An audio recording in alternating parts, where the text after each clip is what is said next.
Yeah. First just coming out of the schedule. You suck, Chewy. Welcome to Kill Dixon is my hero. Come on, man. As he goes. Post Review. Let's go, man. With your host, the invisible man and woman, for real to real and CJ Wolfie. Hear these thoughts in Coach FCHW. EOD Wrestling Hub and Channery Horror. We are the number one WW Evolve Post Review in the world. Just ask Fightful.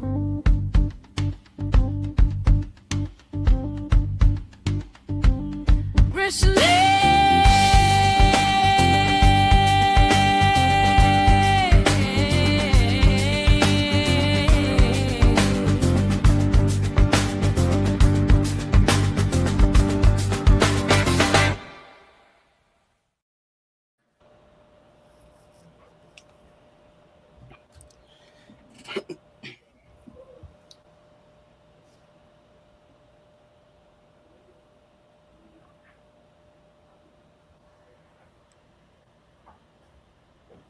Thank you. All right, here we go. Hello, everybody. I'm not from The Simpsons. Don't sue me. Welcome to WWE Evolve Post Review, episode 67. So, oh my God, I actually said it. I didn't want to say that. Episode 67. Get it. I didn't want to say that. I apologize. Oh, I don't want to press the button right now. It might mess me up. Episode 67 post review. Shout out to the Evolve Effect. I know it kind of pissed me off. Terrell got mad. They walked away.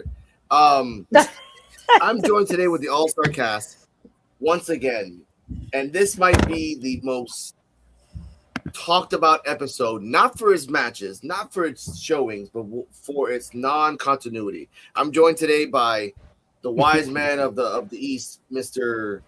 EOD. How are you, sir? I'm doing good. Very doing well.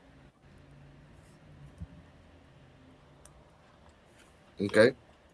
Also joined today, Shauna. How are you, ma'am? I am here, still going through what all happened and figuring it out. Yes. Third husband to the second wife of Anya Roon, Coach FCHW, sir. Dang. Dang. Hello, guys. Coach FCHW. Alex gave me a better introduction than I can give myself, so thank you, Alex. Oh my God. Terrell, CJ, take it away. What up, everybody? My name is Farid Terrell, and this is my wife, the beautiful werewolf. Hello, it's CJ Wolfie. How y'all doing? And together we are for Real real love. And this is the Evolve Post Review, hosted by PUWF. We have the wise man EOD. What's going on, man? So, Anything in the perceivable future that you can tell us? Anything coming up in the future that you can tell us? Hopefully, it's good news. the next segment Yeah. will be coming up next. Awesome. See, that's why I love the Oracle. That's the reason why I love the Oracle. He's We pretty have accurate. Shauna. Oh yeah, we have Shauna Reed's Horror. How you doing today? I am doing well. I will say I just got done beta reading a book by my friend Nathaniel Wright. It is loosely based on the Wyatt family lore, so I know I'm going to be talking about it a lot when it gets ready to come out. So those Bray Wyatt fans, be looking on the lookout for the buzzards we follow. Oh, whenever you get a chance, you got to inbox us that. Yes. Yes. Yes, definitely have to. Thank you. Thank you so much, ma'am. We got the coach, the fourth Powerpuff Girl. No, it's the fifth. The fifth. He's going off. No, you're going off the original canon. Obviously, Yeah, you're going off the OG. Yeah. Okay, so yeah, the fourth one doesn't count. Yeah, she never existed. there's no reboot. Reboots don't exist. We don't acknowledge them. There's a fourth Powerpuff. Hey, man. Oh yeah, man. You know there's a remake with a black Powerpuff Girl, but we'll talk about that some other time. But yeah, we got Hear These Thoughts, and the only way you hear his thoughts is if you listen to him tell you his thoughts.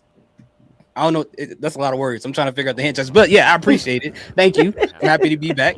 It's hot in here. I got the fan blowing like right in front of my face. Oh yeah. Shoot. I'm ready for another day to talk Evolve. I'm happy to see you guys again. Huh? Oh yeah, happy to see you too, Oh, man. yeah. We having technical difficulties, y'all. They will be back in a moment, but I hope everyone is having an amazing night so far or day, wherever you may be viewing us from. Because let's not forget the reason why I said where you viewing us from, because we are, in fact, the #1 Evolve post-review podcast there is on this whole planet. Yep. Y'all heard what I said, right? In the ones. world, Craig. In the world. Top 2, not 2. There we go. He's Oh back. my God. I'm like Frankie Lyman. I'm like Frankie Lyman on the balcony. I'm on Okay, top here of the it world. be I'm again. in the world. Oh my God. Frankie Lyman. Oh, and then we go. Now, And last but not least, y'all, before the technical difficulties, we have Mr. and Mrs. Invisible. And you can't see them right now because they're literally invisible. But we're here. Yep. though we But are their here, ladies hearts- and gentlemen. But their hearts pump like fire. I said fire. Yeah. I wasn't gonna say nothing else. My mind wasn't gonna go nowhere else. I promise. Pump like fire. Like Oh fire. my God. Wow. What? I said Ladies and gentlemen, fire. if Oh my. yeah, I know, ladies and gentlemen, if you want true, honest reactions, watch this whole show and watch CJ's face. You're gonna see magic every single time. Now, ladies and gentlemen, Oh my. this episode starts with the most craziest thing ever and the most silliest thing ever. Kev on Oh, stage Lord. starts for 1 minute and 38 seconds, talks about that he's happy to be here. He talks about if you're not watching Evolve, you're going to miss the greats, which is true. He says, you know what, I'm feeling a little crazy. I want Layla Diggs to fight Gianna Capri. We got the no DQ match with Braxton and Harlem. Let's go. Ladies and gentlemen, they don't show this, but this episode, that little clip, came out in Unsolved Mysteries because we never saw him again throughout the whole show. So we're looking for him. CJ Whippy Terrell, your thoughts on the Kev on stage promo that he never popped up ever again. So I'm gonna start real quick because it's gonna be short and sweet. I didn't even realize that that's all he did. Yeah, he didn't appear to none on the show.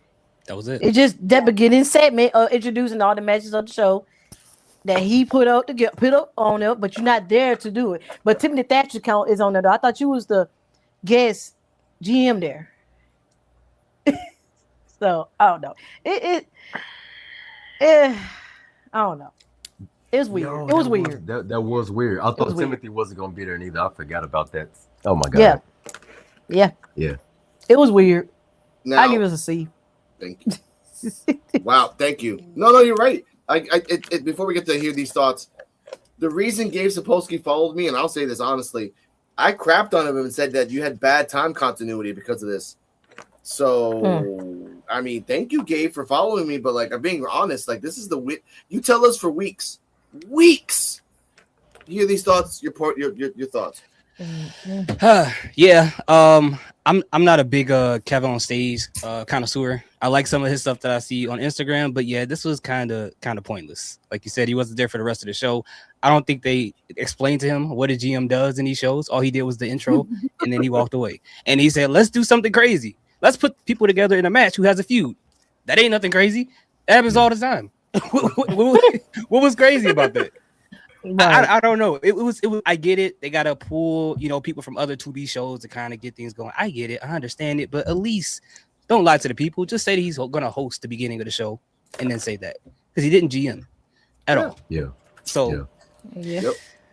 Also had to applaud you too because I'm not big on Kev on stage either. Yeah. Uh-huh. He make me chuckle here and there, Coach. but I don't watch his content. He does. Yeah. He's only been funny on YouTube when they do like the best of foods or the worst places. Like when he's in an ensemble. Shout out to Doughboy. Like that's funny, but not. But I mean, not either way. Coach, your thoughts on the match? Your thoughts on the promo and the fact that Big Jaw is better than Kev on stage. I don't know either of the two people really. I don't watch their content much, so it really didn't affect me. Yeah, I know he is, but like I don't watch their stuff a whole lot, so I don't. It didn't bother me that he wasn't on the show much, so I didn't even notice it until you guys pointed it out. It didn't really affect me a whole lot, so I'm not too concerned by it. Okay, that's fine. That's fine because he's saving his energy for Anya. Shauna, your thoughts on the promo? I thought the promo was great. It was just kind of the standard thing. I thought we were going to see him more. I even said this earlier, and like I probably mentioned it a couple times. There was a few points that I was like, it would have made sense for him to pop up here and do a thing or say a thing here. It just kind of was like, okay, cool, you're here. And I thought we were going to see more of him, and we didn't. But there was plenty of opportunities for him to have done other things throughout the show, I will say. Yep. EOD. Yeah, for me, because of the way it played out, I thought maybe I must have misheard something because I was like, wait a minute. They said Thatcher was going to be on a scouting thing for this episode. That was the whole reason for Kev to be the general manager in the first place. But he was on more of Succession 3 than he was on this show, which was weird. And it was also weird the fact that Timmy Thatcher wasn't at Succession 3 since that's like the third biggest show of Evolve. So I will say this, though. That production value, I don't know what's going on with the Tubi budget, but the Kev on Stage thing, it looked a little crispier.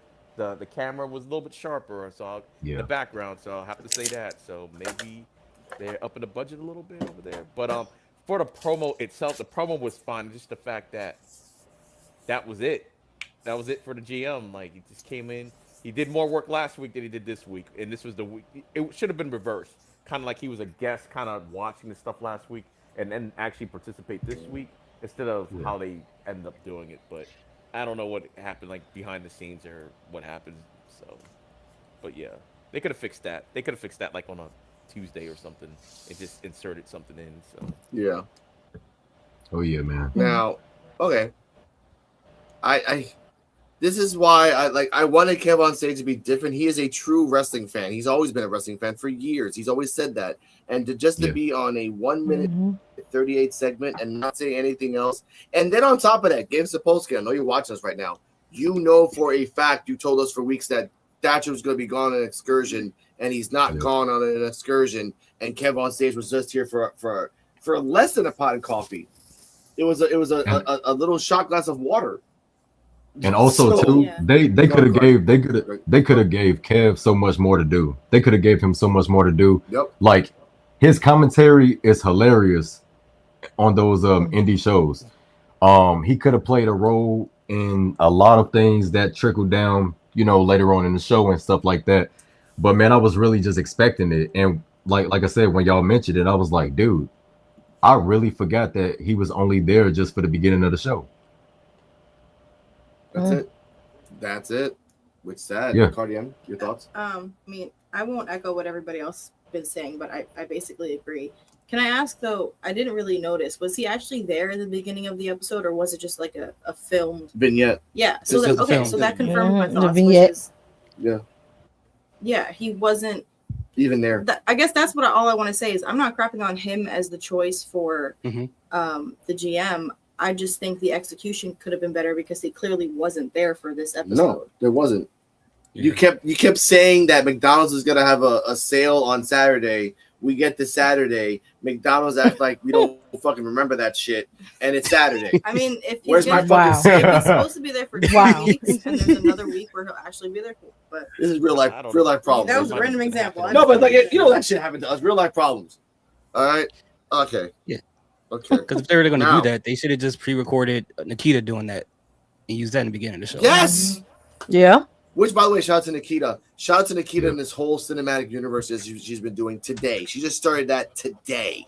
Holy crap. Man. She's going on a Bray Wyatt excursion. I love it for her. Now, I know we'll talk about her a little later. All right, match starts. Well, we get Layla Diggs. We get Layla Diggs and Mason Holiday, who this must be her last taping. I don't even know anymore. Evolve is a weird, tiny, shit. Fucking weird. Yeah, this. So I must say this 2026 is weird. Yeah, it's just fucking weird. So she comes out with Layla Diggs. And they're dancing, all that stuff. Then Gianna Capri comes out with the rainbow robe and everything else. And like I said in the Evolve effect, no IWC crapping on her wearing rainbow stuff. Just Aaron Rourke for some weird reason. So she comes out and she's like, the sauce. Anya Rue was in the VIP section the whole time. She basically was a mannequin from the movie Mannequin. Just do anything. Match starts. I call the move of what she does when she spreads her legs. I call it the leveler. She just spreads her legs like a giant stick. So that's pretty cool. Layla Diggs did a nice little combo with the ending was the Shining Wizard. She's getting good with that Shining Wizard. I like that. Out of nowhere, after Gianna Capri did the Yam Slam, and she did I remember this too. Layla Diggs was in the corner, and Gianna's back was towards Layla Diggs, and Gianna Capri lifted her legs all the way up and hit Layla. It looked like a fake leg hit her, but it was a real leg. I'm like, oh shit. 20 years in ballet for Gianna Capri. At one point, Gianna Capri, Anya never said anything. Anya never said one word. Gianna goes to Anya, "You're nothing. You're a loser." Da, da, da, da.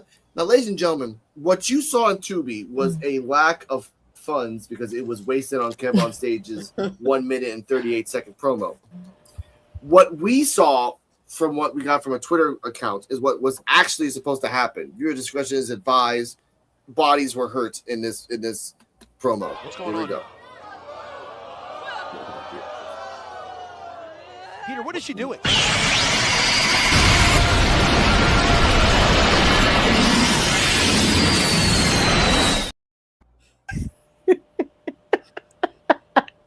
Wow. So I'm gonna give a shout out to the person who made that. Yeah, exactly. Yes. Gianna no sold it. Gianna was jeering like, what the fuck was that? I'm sorry, guys.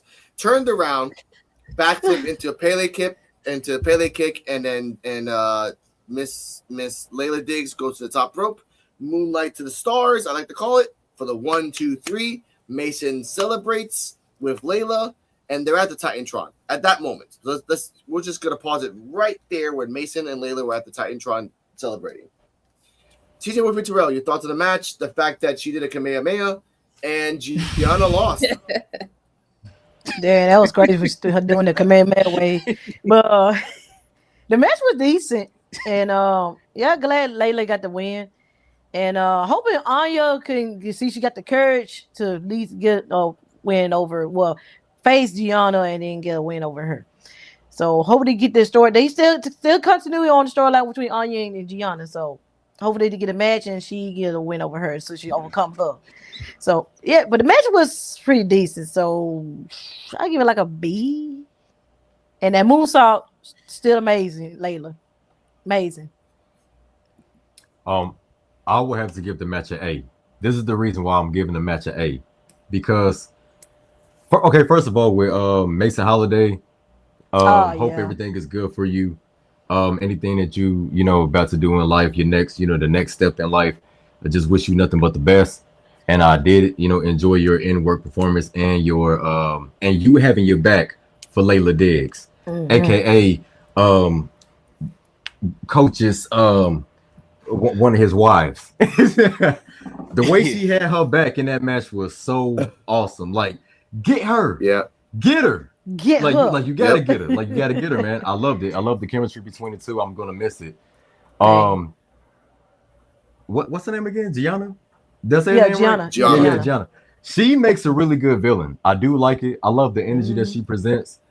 She reminds me of a even more heel, stuck up Ariana Grace. You know what I'm saying? Yeah. But she come off as more like she like it's more of a serious heel. Yeah, it's a serious heel versus the comedic heel. Yeah. But now, Ariana's getting her bag now. But I love the match. And I say the reason why it gets an A is because of Shining Wizard, my favorite finisher of all time. I love the Shining Wizard. So Layla Diggs, you did your thing with that, even though it's not a finisher for her. But and Anya Rue, we got it. We got it. And it worked. Okay. Yeah. You know what I'm saying? The kid that grew up on anime. Don't mess with the kid that watches anime because you never know what they may know. Okay. So even though you feel like you failed, you didn't. Because we knew it. You know what I'm saying? We understood it. And Gianna, she learned that, She caused distraction. A did something. Yeah. Yeah. That's what's sad about her. Now, RDM, your thoughts on the match? I'm gonna give this match an A, honestly, because I didn't really have any notes. I think they're both really talented wrestlers, and I thought the Anya Room thing was left field, but it was funny. That's what Anya Roon is. This left field. Yeah, that's what she is. Evolve is the perfect place for left field people because the whole building's left field. It's perfect for her character too, because she's like, oh, why didn't it work? But it's like it did work. She lost the match. So, like it didn't affect her, but it distracted her. So 17 coming from that's a super reference. Anyway. Mr. Hear these thoughts, your thoughts on the match. But before that, Mr. Blake Howard has a problem with Gianna Capri. Listen to this clip. Gimmick infringement. Cover, hooks the outside leg. A little bit of gimmick infringement on you, Blake Howard. On me? Yeah. In what way? Well, you know your 2B preview. They give you the double point. She does her own preview on social media. I know. That's a discussion for another day. Yeah. But I don't know if I want any part of the sauce box. I don't think you do. Maybe you just let her have it.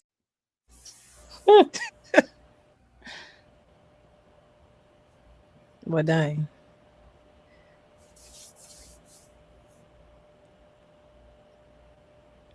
I think you can go now. These thoughts. I don't know if Alex is. Oh, okay, wait. There we go. I was waiting for the transition. Yeah, your turn. Sorry, my audio. Okay, it's all right. Yeah. Yeah. So I give the match an A2, man. Gianna Capri, I'm just gonna warn you. You need to be scared.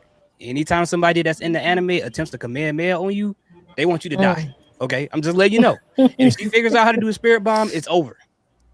Get a couple of senzu beans, it's over. Now, as far as Layla Diggs, I love the Shining Wizard. I love when she does that moonsault. She seems to get higher and higher. I get scared that she's gonna hit those light bulbs at the top of the ceiling because she be up like all the way up there when she does it, and she's up there for a long time.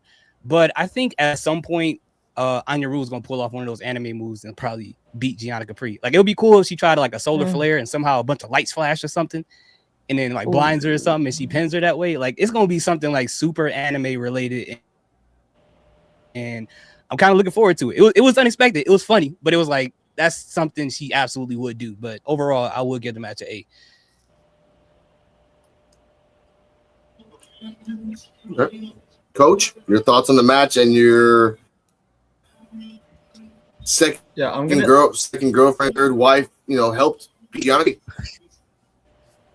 Yeah, I'm gonna give the match an 8-2. I'm just very happy with how successful Layla Diggs has been because I remember how much everybody liked her at the beginning, but she was still a jobber to where she is now, where she's kind of like she's really picking up momentum. I'm really hoping she has like a championship opportunity soon because her and Nikita Lyons would put on a banger match.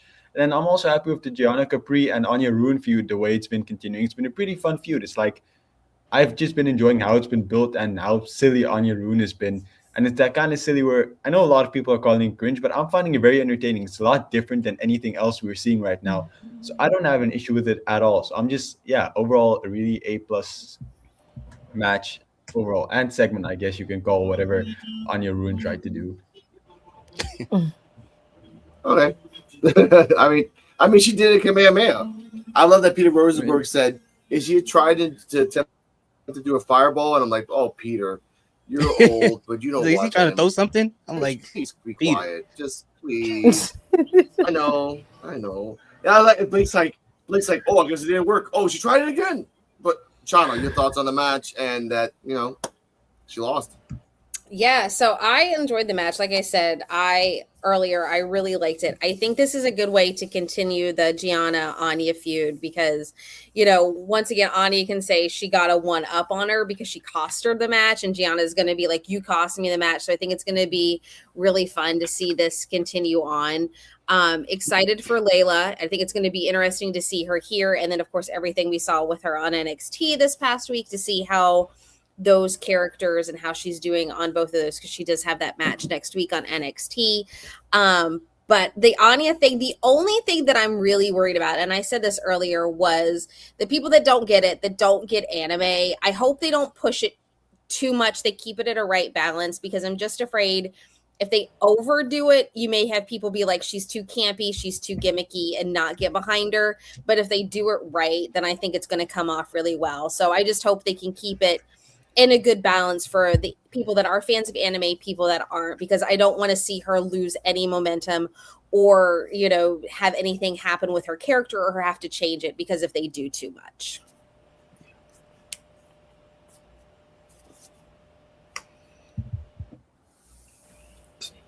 EOD, your thoughts? Yeah, I thought this match was really entertaining. Layla has been doing a great job, and it's like this bittersweet because knowing that Mason Holiday's not going to be around anymore. I don't know. I always liked her, but I'm glad. Hopefully, she's off to bigger and better things.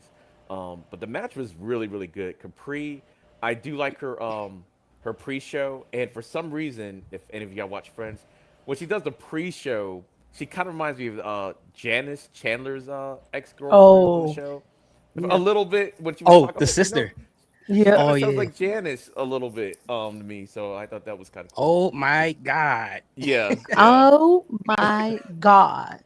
Yeah, so yeah, and Anya Rune, when she came out with that move, I'm saying it here. I said on the Evolve Effect first, so I'm saying it here second. We need to have our first ever cinematic match on Evolve. It needs to be these two. So you can actually pull these little special effects. Don't have to be anything big, just it could be something just as simple as that clip that we saw on Twitter. I actually did repost that because I saw it earlier today. Just something to shoot on an iPhone, just put some little iMovie graphics on it or something like that. Let her do some of the stuff in the cinematic match because, you know, I think that would be kind of cool, her pulling off some of these moves. Hell, it could even be a dream sequence for all we know. Who knows? But I think we need a payoff for some of this stuff. But it was entertaining. It still worked. She still used it. She still lost the match because she did the move. So, yeah, everything's coming up rose for Anya Rune. And I do also like the way they're continuing the feud. It's like the feud's still going without them really ever actually touching each other or anything like that. So it just feels like, okay, so when they actually do have that blow-off match, I know they had a match before, but I think they're doing a good job with the build of the feud. So I liked it. I think the whole thing was like an A segment match, and yeah, whatever Anya Rune was doing there. So. And the saga shall continue for another few weeks. Again, they've done 2 sets of tapings. That's 8 episodes. We are just ramping up to something, gentlemen. All right, post match, Layla and Braxton. Sorry, not oopsies. Layla and Mason are dancing. Braxton pushes them both aside and doesn't remember that you have to ask permission or excuse me to go through women, but I guess not. Those 2 women didn't beat his ass, which is something they should have done before he left. He complains that no one gave him permission or consent to be in a no DQ match. Harlan Lewis came up from behind him and said, "Bitch, that's up." So the match starts. They hit him in the back. The book flew. Match starts. Now I said this in the Evolve Effect. I don't have to read the play-by-play for this one because this is fucking crazy. First match, once they get inside and ring the bell, Harlem Lewis puts a baking pan in the corner turnbuckle, gets run into it in his shoulder. He has cups, like the cups things that people use to suck out all the toxins of your shoulder. So he has that on his left shoulder so that he's focusing on that. Braxton Cole does the X-Plex to Harlem Lewis on one of the baking pans. At one point, and this is viewer discretion is advised if you want for this to be descriptive. At one point, Braxton hits him with a tennis racket in the throat, then goes outside. The person in the red hoodie says, no, don't grab that. That's someone else's cane. He grabs a cane, goes back inside, hits the cane. The cane shatters into fucking pieces. Shatters. Almost hits a fan. Yeah. That's one. Then he grabs a mop, breaks that mop, shatters as well, almost hits a fan. After Harlem comes back, crotches him with the double mop. Then he grabs a mop, shatters it on Braxton, and that particular stick of wood goes all the way up to the roof. We talk about how low the roof is. It hit the roof and went straight down and almost hit a fan by 3 inches. By 3 fucking inches, it almost hit a fan. So Harlem with the broken mop puts the cloth in his face. I did say in the other show that I didn't like that the referee was trying to stop Harlem from doing that. I'm like, it's a no DQ match. I can do this for the next 3 minutes and just stuff it in his face, and you can't do anything. It's a no DQ match. Get away from me. He does the boom slang for the 1, 2, 3 post match. He calls this the Harlem Violence World Tour. Aaron Work comes out. Hello, Mr. Lewis. He says, "They were trying to help me last week. I respect that." People says, "Hug him. Let's hug." He says, "Let's not go that far." He says that I'm going to talk to Timothy Thatcher in the back right now and see if we can have a match later on. So, CJ Wolfie Terrell, your thoughts on the match, post match, and the fact that Thatcher's still there? Fuck, shit, man. Yeah, he apparently still there, but the match was crazy. They did a lot on this match, which was a pretty good, no DQ match, and yeah, the craziness with the sticks flying out I really hope it hit nobody. I do. Oh my god. Yeah. But they did a pretty good. I wish this match was on Succession. The how the match turned out, that should have been on Succession. So yeah, that match was an A. And good that Harlem wins, and then he earns opportunity to go at Aaron now. So Aaron get him a match for respect for saving him last week from getting jumped by the Mob Squad. So that's good on him. So yeah, I get that A. Yeah, the match was dope. I give it an A as well. As a matter of fact, I'm giving this match an A plus, only because the crowd was behind the whole Wiener chants. You know what I'm saying? Which I did on the last podcast tell people to say Braxton Cole's bunghole, but it's all good. You know what I'm saying? Yeah, man, they was totally behind Harlem Lewis. They was cheering for him. They was showing Harlem Lewis love that he, so well deserved. And this is something that we, that I would have, enjoyed seeing for Harlem Lewis, because the usage that they've been doing for him in 2026 has been kind of weird. So it is kind of dope to just throw him in this no DQ match. Shout out to Kev on stage for calling, that stipulation, because it was cool. Where Braxton Cole got a manual from, I never even knew that NXT had a manual until Timothy Thatcher became general manager. So maybe he has a foreman book. Don't say, hold on, you looking at it. This is involved for one. This is involved. You looking at a handbook for NXT. What is he doing looking at a handbook for NXT and it's evolved? No, you got the wrong show. Thank you, Braxton Cole. Don't you supposed to be a scholar, Braxton Cole? You got the wrong show. Don't you supposed to be a scholar? You're supposed to be a scholar, Braxton Cole. What's that? Come on now, Braxton Cole. See, Braxton Cole, he's a fraud. I've been saying it. Braxton Cole is a fraud. He had an NXT manual on an Evolve show. Wrong show, buddy. Braxton Cole, you know what, Braxton Cole? That's why you lost. That's why you lost. Harlem Lewis won. The match was brutal. I love no DQ match. Man, Braxton Cole, man, you know what you could do, Braxton Cole? Go get your whole stuff. That's what you do. Go get your whole stuff. Hole in one. Go play some golf. Oh, okay. P. Diddy's crib. Go play golf at P. Diddy's crib, Braxton Cole. What? Sorry, Gabe Sapolsky. If you're watching, I'm sorry. We're not. Sorry, Dante Chen. This Lord, for Dante Chen has been gone for so long. It just shifts to Braxton Cole now. And you walk again. I'm saying. Braxton Cole is not a likable character. Okay, we're allowed to get mad at him. That's pent up. Your thoughts on the match? Your thoughts on the match card? Lord. This is madness. This is fucking madness.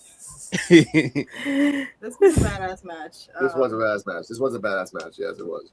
This was a funny episode, honestly. Yeah, I'll give this match an A. Okay. But yeah, it was a good match. I like the segment more, like this segment afterwards more. So. Yeah, with Aaron Work. And it goes back to Terrell. Like, he understands. How you feeling, Terrell? Ready? Hope he's okay. Here's the part that before we get to hear these thoughts. Yes, he was reading an NXT book and he's involved. Now these rules are so convoluted. We have to also remember that as a guest GM, guest GM rules supersede all other rules for the week. So therefore, even if Braxton Cole's like, "Why was I invited?" I'm like, "Well, dumbass, guest GM rules dictate that whatever he says goes." So sorry, dude. Like Daddy can't save you here. Sorry. What are these thoughts? Your thoughts on the match and the fact that people signed waivers before they sat down. The waiver says, "Sign here, please. You may be impaled by a piece of stick." during this match because they literally were trying to stab somebody with those sticks. I'm like, come on, man, this is not Mortal Kombat. Yes. What are you doing? But then we saw him come out with that book, and that's the first thing I noticed. I was like, that is an NXT book. But the first thing I thought about was like, maybe he's so full of himself that he thinks he's going to NXT soon, so he's studying to be there. And he's like studying the rules and stuff like that and trying to go to a superior in NXT to try to change what's happening in Evolve. That's the only thing I can think of with that. But overall, the match was actually pretty good. And like CJ said, I was like, this probably would have worked on Succession. This would have been a really, really good match there. And the part that was very satisfying was when Harlan Lewis rubbed that mop in his face. I felt like if they would have set up a little bit more, you know, given the whole mop and sling situation, he should have put a sling on him too. But I think that was a very satisfying moment. And the whole thing with Aaron Work at the end was probably, as funny as this sound, this is Harlan Lewis' best promo, even because he didn't say anything. So I had to give him that. You're right though. And by the way, commentary did bring up the fact that is because Braxton Cole is using the mop so much. Is Harlan Lewis reliving his past or just too scared to be in his future, which would be a mop holder and a janitor? They're really philosophical in this freaking match, Peter Rosenberg and Blake Howard. Really, weirdly enough. Coach, they said the mop represents their whole family too. Braxton Cole. Yeah, that was kind of weird. Like commentary was like either like they were trying to say. Here's the part that got me pissed off before we get to you, Coach. In the Layla Diggs match, Peter Rosenberg once said again, like, "Oh yeah, I invented that move for them. They just haven't paid me yet. They'll pay me in a week. It's totally fine." When the fuck are they gonna pay? Like, no, dude. When does this payment thing happens now? Like, no. Stop saying that you're helping Layla Diggs and Mason Holiday dance. Now it's just getting like sad. I don't want money. I don't want money if they tag us in Evolve. I want us to have like recognition. Fightful wrestling. Coach, your thoughts on the match? Money. I want these guys don't want the money, but I do. Like, if you're gonna like give money, I still want money. But yeah, I'm gonna give it an S simply because it's finally over, man. This has been going on for way too long. The match itself was really good. No discredit to the match. It's just going to another level because we don't have to see Braxton Cole and Harlan Lewis anymore. It's really been going on for too long. But hey, the match was good. I was really happy with both guys. Just gonna say to Harlan Lewis, don't get too excited, man. Your match is not gonna happen. It's never happened before. The championship match, somehow it's not gonna happen. Like, you're not gonna get that. Max Abrams or someone is gonna attack you or something bad's gonna happen. But if I were you, I would just like sit back. I wouldn't even go after that. Like, not gonna happen. We know your history. But yeah, the match itself was fine. Loved all the stuff with the mop. It was, for some reason, I found that really funny. But yeah, I'm going to give it an S. The longest reigning number one contender of all time, huh? Yeah. Now, here's the thing, though. We'll talk about that theory in a second. We'll talk about that theory because someone else might be coming in a few days or weeks, depending. Shout out to the match. Mop, overpowered. Yeah, so the one thing with the match that I was like, the start of this match was the perfect spot for Kevin on stage to do some GM stuff. He could have come out at the beginning when he's like, I'm not going to be here. Could have been like, it's the rules. This is why it should have been a shout out for Harlem to like declare he wanted this match instead of being asking. There was a huge opportunity at the beginning of this for Kevin on stage to be like, hey, I'm the GM. I set the match. It's going forward. Could have been there at the beginning at some point. Missed opportunity. I did like how it kind of began in chaos. I thought it was great. Everything going everywhere was great. The one thing I did notice that it was really interesting is when Aaron came into the ring, shook Harlem's hand, and Harlem did not want to let go. Like, Harlem was like, I am not letting go. So I think it's going to be really interesting to see how that dynamic between the two of them plays out. And also, why was he going to Thatcher? Thatcher was not supposed to be there. That is something that Kev on stage, once again, if he was the GM this week, could have said, okay, fine, Harlem, you won. Here, I gave you this match. You got this match. Here's your championship title. So once again, missed opportunity. But I thought the match was really good. I'm glad it's over with. We can move on from Harlan and Braxton. But that's my thoughts. I enjoyed it. I'll give it an A because it was just a really fun match. Those non-DQ matches can sometimes just be like, what the heck are they pulling out? And what are we using now? And it always makes me chuckle.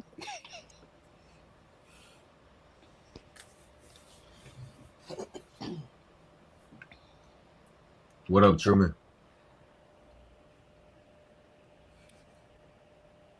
Was the weapons they had, was that like high school themed? Because all that stuff was like things you could find in high school. Or like college or something. I don't know. I'm just wondering if with like Tubi budget, they just had to grab whatever they could find. Oh, props from like other shows? Yeah. Yeah, they were all things you can find in a college.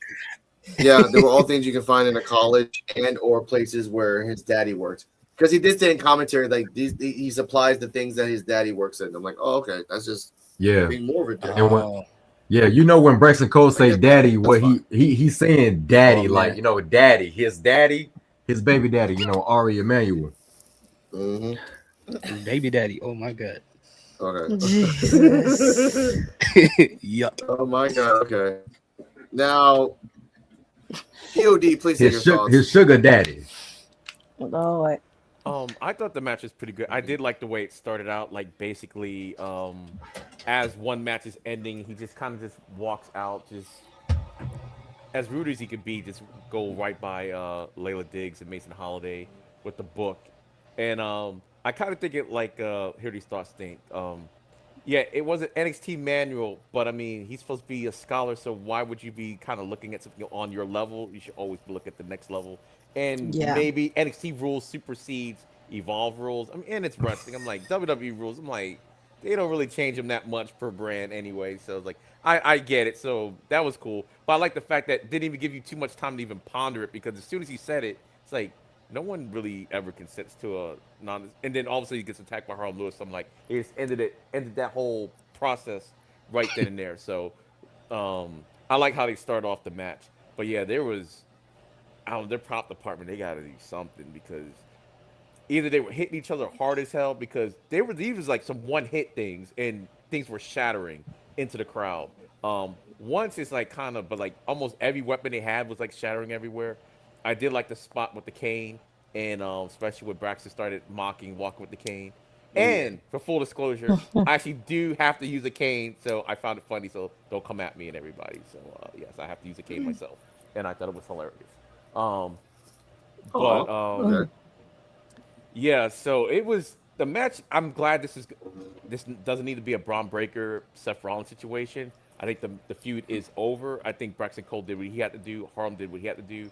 I like Harlem's new look. Hopefully this is his new look, because I don't know. I kind of like it better. And ironically, I laughed at first when they said this was like his best promo. But I always said that Harlem Lewis promos sound better when he just says them instead of like kind of have to read it off of something. So I agree with that. Edward come at the end, and I like the whole how he interacts with the crowd. The crowd was really into the match. They were heckling Cole, chanting for Andrew, talking about like hug it out, and he was like, "No, let's not get crazy." Even though he was showing them respect, and I do like the fact that Harlem did come to his defense, but I thought it was more like, "Okay, I want to beat you for the title, so okay, I'm not gonna let these guys like just jump you for like no reason" type of situation. So I like that. So it's like maybe a little respect, but he wants that belt, and hopefully he can get that one-on-one match with him. But like his coach says, that man was the #1 contender forever for no reason. Like, what, 3 people leapfrogged him while he was the active #1 contender for the belt for the one-on-one match. So that's crazy. It's not like he lost his #1 contendership. He was still #1 contender with 3 other people getting a shot before him. That was crazy. But hopefully he gets it, but it was a really good match. It was a fun match. Now Braxton Cole can go on to his next feud while we have Aaron and Harlem Lewis potentially. Maybe that might be his next challenger. So I do get why he said he got an axe stature. You know, why axing him today when he's not supposed? But that's a whole nother story. Maybe rain delay, but because maybe Thatcher might have already had somebody in mind for him to fight. So I'll just have to think of it like that. Maybe there was always somebody in mind says, "Okay, let me go act so you could be the next person," you know. So I'll have to give him some leeway with that. So.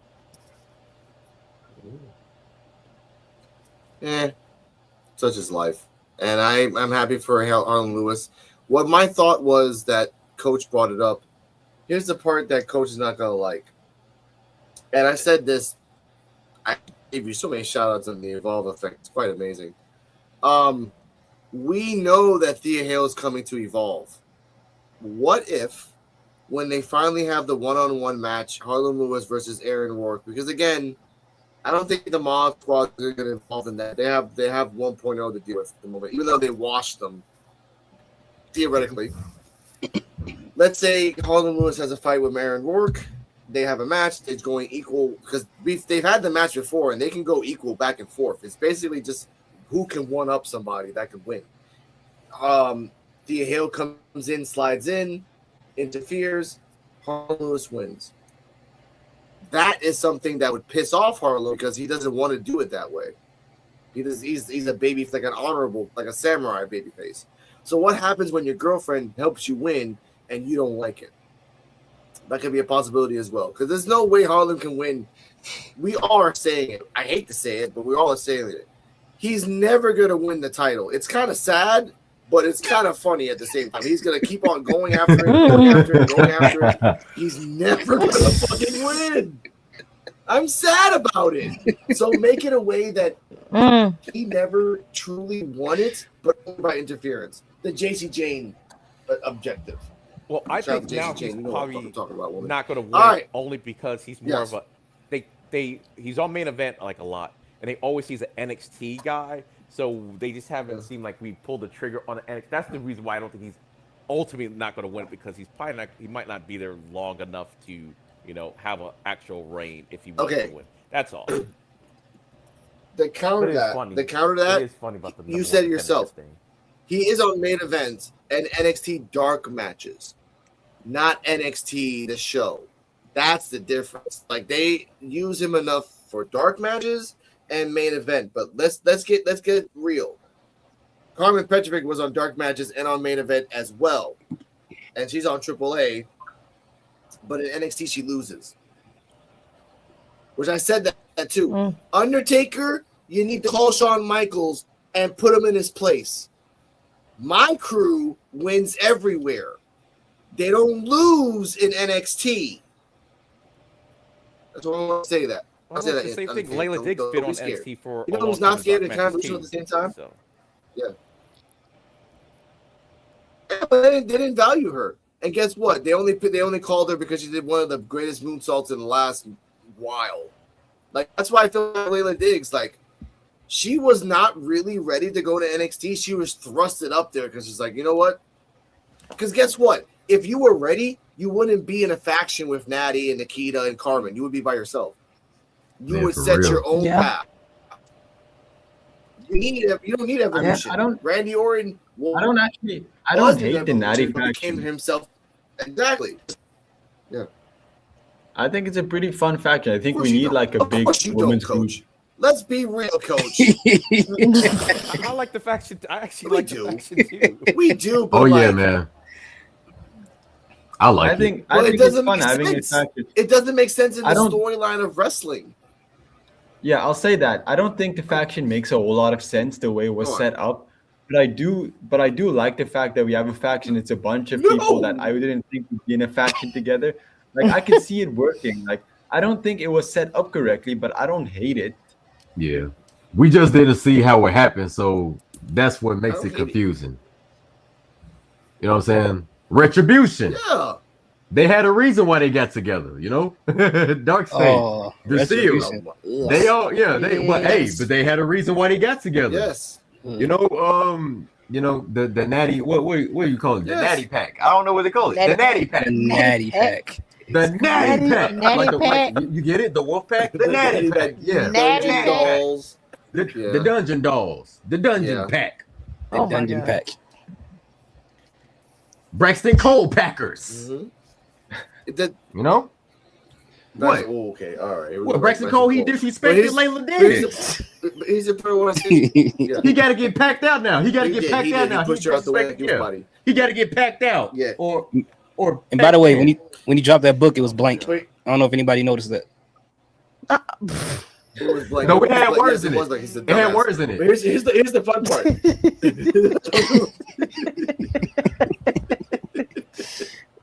Lord. He just came out there with an NXT notebook. Okay. I lost myself for a second. Okay, here we go. I know. Here's the point I want to say about this. I'm happy. That's messed up. I'm happy for the faction between Natty and Carmen and Nikita and Layla. Here's the fucking hate. Like, you know that Natty's faction is not going to evolve to help Nikita keep the belt. You know that. So why the hell do you need them anyway? Like, hey, I'm an evolved champion. Why am I hanging out with 3 people that are not champions? I know, Natty, you're a champion. I know, Natty, you're a world record. And I said this in Evolve Effect.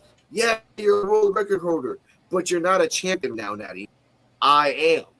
I take care of mine. And also, on Evolve, true. Natalia was Nikita hate champion each other. before. But in NXT, though, they love each other? Yeah. Before, but not lately. Not lately. That's the point. Nikita needs to do her own damn path.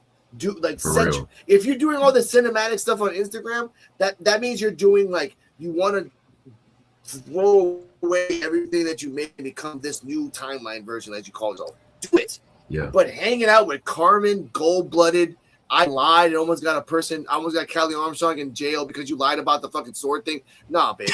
I'm not gonna forget that. You a liar, Carmen Petrovic. Yeah, man. I agree with you too. I feel like Nikita Lyons really needs to be a solo act. After everything she endured, real life and kayfabe, she needs to be by herself. And it is kind of weird to see Carmen and Nikita in the same faction. What it is. That's what it is. When now all of a sudden, now y'all want to be around Nikita. Oh, now y'all want to hang out with Nikita. Now y'all want to be her friend. Yep. The pregnant girl. That's the thing that me and Chelsea was talking about a couple of months ago. The pregnant girl thing. When a woman get pregnant, everybody her friend now. Damn. Everybody know who she is now. Yeah, you talking about everybody coming to the baby shower. That's why the daddy is important, because the daddy has to be able to you wasn't cool with her, babe. You don't even know who she is. You know what I'm saying? She need a voice of reason, and she has the voice of reason. You're be good reason. Man, I ain't finna be around nobody, man. I got to go now. You know what? You're right about that, because it's like it doesn't make sense for Nikita and Carmen to be in the same faction, and Layla Diggs to forget that Nikita put up a falsified fortune teller, tricked them in the past, which is mental abuse. If you think about it, She's forever gonna hate her. That was crazy. Yeah. It makes no sense, and Natty's like, I brought you all together, and all 3 of them should be beating the shit out of each other all the time. Constantly, because they hate each other. But Natty's like, but either way, I want to say someone that doesn't make sense as well either. Sloane Jacobs has a promo backstage and says that they should be thankful for us that we are. There's a celebration for us, and now they're gonna do a coronation for Nikita Lyons. It was destined in the stars. She was meant to do this. Now I wish that if these things that Nikita did today was like in the background when Sloan was talking, it would be awesome. But Sloan was basically incorporating the royal we when talking about Nikita. And next week is the coronation. So TJ Whitfield Terrell, your thoughts on the coronation and who is going to pop up next week? I'm not sure who's gonna pop up next week, but I will say the coronation is gonna be something. Yeah. It's gonna be fire. Yeah, it's gonna be something. It's gonna be good. I can't wait to see it. You know what I'm saying? So Nikita Lyons could keep reminding us that she got the W. You know what I'm saying? Yes. But I think perhaps Xena might show up. See, she was there. So for some reason, watching the match in Succession, she might show up. So. Oh, what up, Mark? I think Xena gonna show up. Oh my god, I thought the same thing too. And then Nikita's like, "What are you doing here? You only won one match. I would have after the title. Get the hell out of here! You only won one match. Get out of here." Exactly, Xena. Yeah, get out of here, Xena.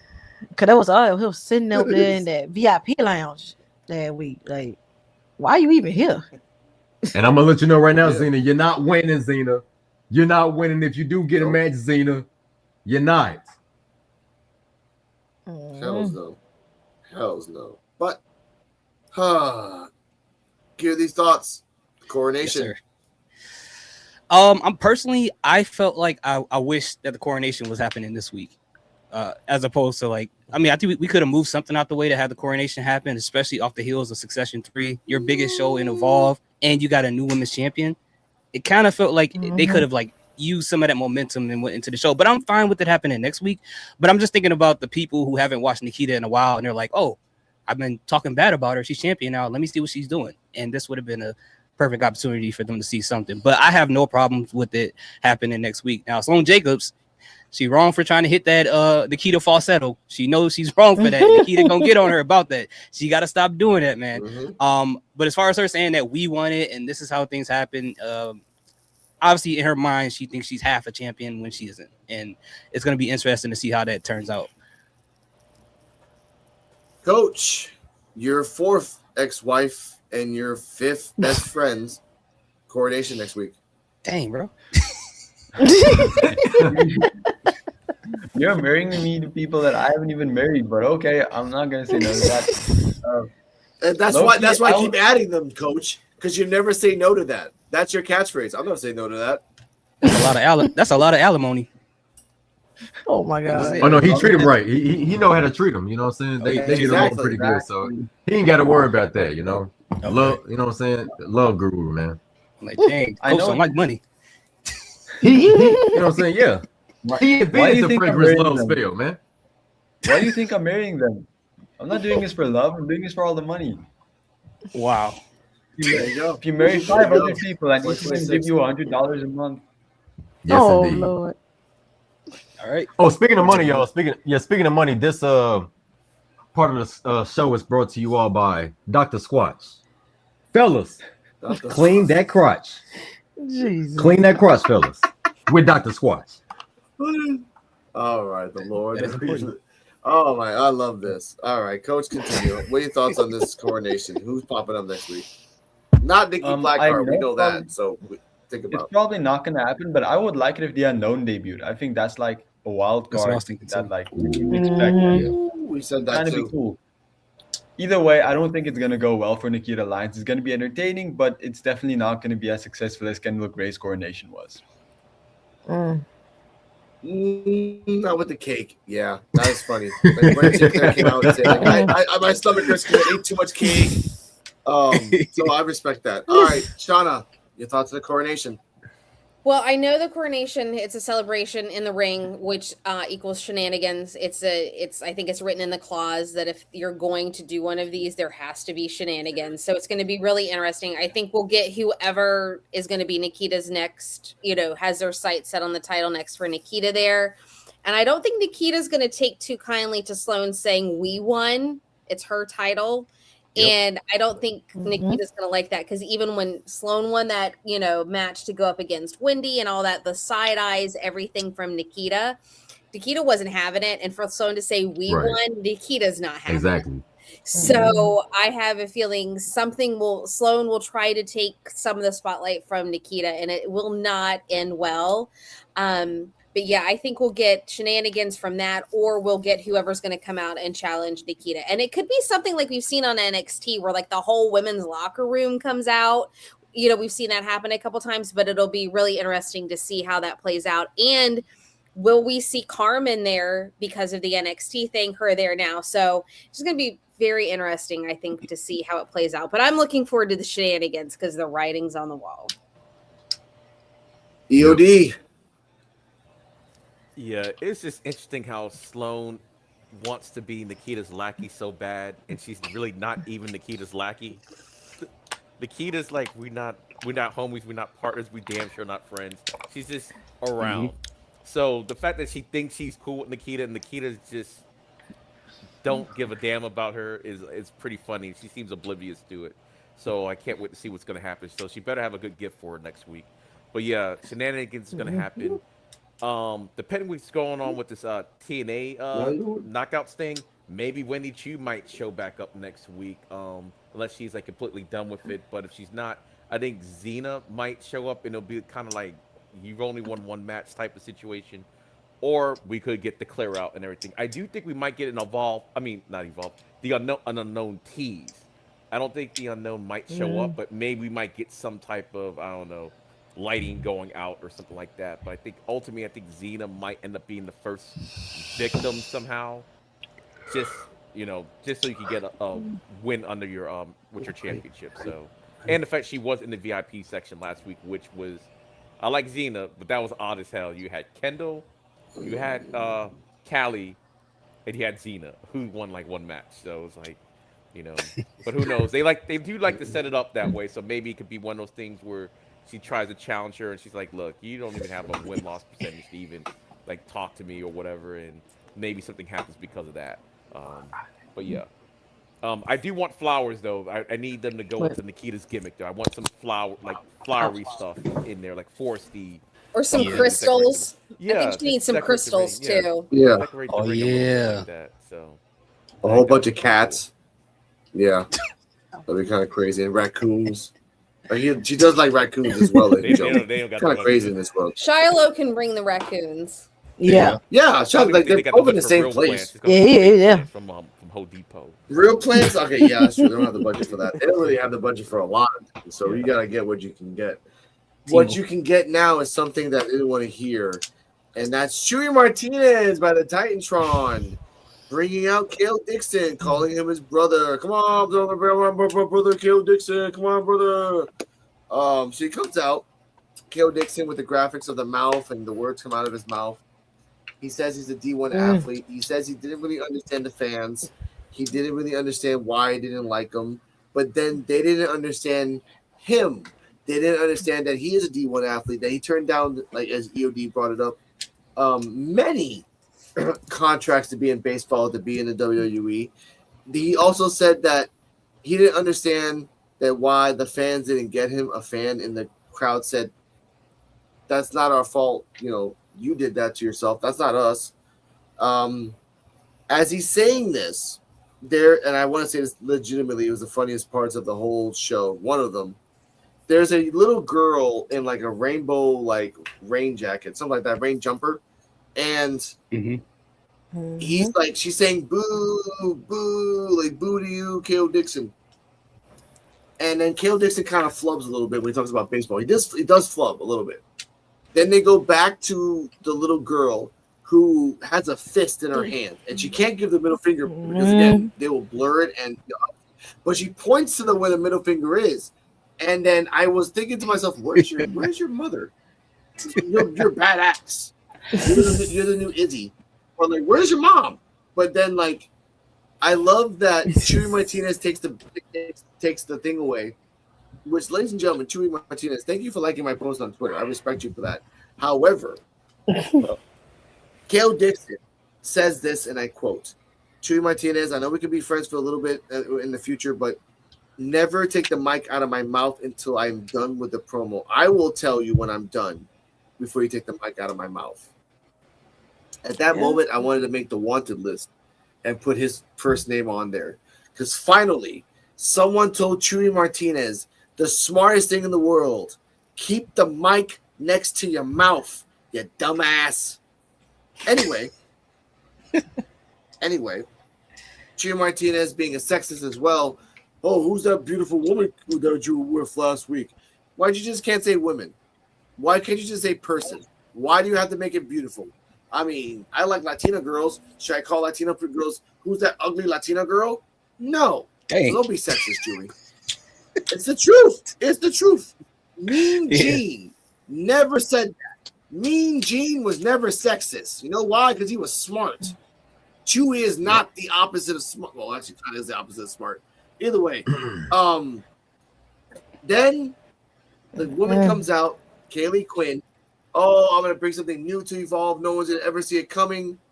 And then at that point, Cutler James comes out of the darkness with the dark stick music, just kind of like they teleported him there. He passes by Kale Dixon, thus proving all that promo was for shit because you a bitch. And we're going to stop it right there. So, TJ Wolfie Terrell, your thoughts on the promo and the fact that Cutler James treated him like a pimp passing by through the wall? Get out my damn way. Yeah. Yeah, that promo was something. And man, that black dude with that pinkish reddish hoodie, when that camera cut to him, he was like that uncle be like nephew, like what we do to you? Like that, that got funny to me. And then that little girl sit there pointing the finger. That was clever, by the way. But it was something, yeah, that good that he got on Chewy for that, because Chewy be doing that a lot with some of the people when he be interviewing. And good on KO to put that on Chewy, because yeah, you can't take the microphone off their mouth till they get done. You gotta get their time. So give them their time to talk. You take the microphone from them, like you gotta make sure to get their time first. So good on KO for that. But yeah, the girl, it's just see what she got going on. So hope she start getting in the ring soon. So yeah, so hoping to see something from her, and god dang color. That's all I gotta say. God dang color. Yeah, it was dope. Yeah.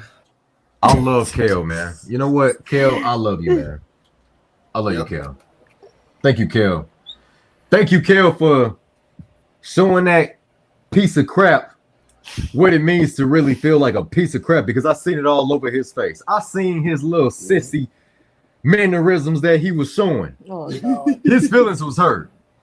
Yeah, Chewy, because you needed to hear it, and you needed to hear it from a superstar. Your feelings was hurt. You was in your feelings, and you didn't want to really hear what he had to say after that. Now, did you? He sure looked funny too when he said it. Man, Chewy a little man. Chewy is. Yeah, he tell you the truth though. Man, Chewy is 5 of them. I'm trying to keep my words clean, but he's 5 of them. You know what I'm saying? Yeah. B, I, and you know the rest of it. He's 5 of them for every single letter. You know what I'm saying? He's an itch. He's an itch that you just can't scratch. And when you scratch it, dang, why is that itch still there? Oh, wait. That's Chewy. Yep. I don't like Chewy. Chewy is a piece of gum. No one likes him.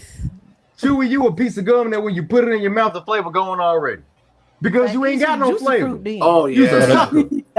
He done zebra stripe gums. Remember those? Yeah. Shitty ass gums that didn't last for nothing. But yeah, but other than that, thank you, Kel. 1, 2. Thank you, Kel, for letting that dude know what he was. Yeah, Chewy, you got to put in your place, and you just got to learn for next time. Hold the mic up to people correctly. You know what I'm saying? Become a better interviewer. You know what I'm saying? Like, get some practice in. You know what I'm saying? Go to professional interviewers. Heck, Peter Rosenberg can show you how to be a better interviewer. Yeah. Come on, man. We could. But the mystery lady, not beautiful lady. The mystery lady came out. She said her 2 cents, and then Color James came out, or James Color James came out, and it was dope. He owned the room. But yeah, shout out to Kel Dixon, man. You did your thing. Oh, but that was funny with the dude with the red hoodie. That was funny. The dude with the red hoodie, his feelings was hurt. He was like, "You feel this way now? Now you feel this way?" Exactly. That man was upset. He was upset, man.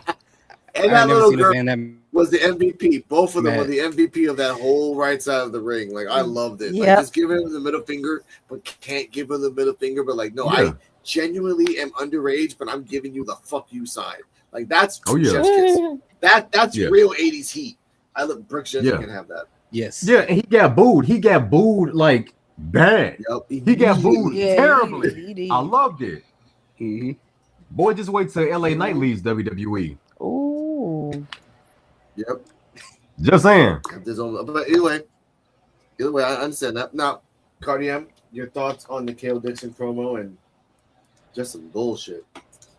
I'll be honest, I was trying to think of something clever to say for this, but all I will say is you were wrong, coach.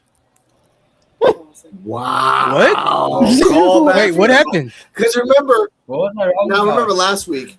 Again? No, that because he did say last week. I thought it got released. Kel Dixon is not horny for Cardi M. That's what you said. Your words. We got it on video. Yes. Is that what he's wrong about? about? Kel Dixon's not horny for Cardi M, and then Cardi M just anyway. Here's these thoughts. Your thoughts on that promo.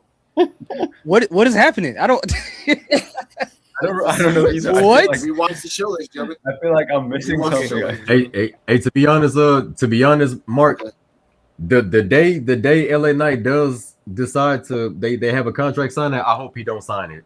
I hope he don't resign. Yep. He gonna be New York Knight. AEW. Oh wait. Watch. I knew you were. But as far as what's his name, Kel Dixon, right? Yes. Okay. So first and foremost, shout out to the fatherless. He's a content creator. He's always on. He has like the cowboy hat and the glasses and the beard. He shows up like all the time on Evolve, going crazy in the crowd too. So shout out to him. But the Kel Dixon promo was cool. I love the fact of the little girl, the guy in the red hoodie going crazy.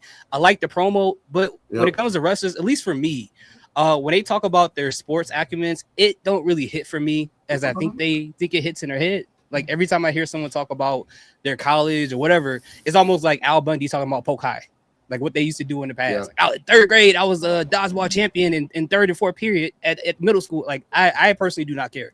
I care about what you're going to do here, and I'm going to be very interested to see what he can do. And the two of them kind of give me, not from dancing, like a Fandango Summer Rae type of vibe with them two.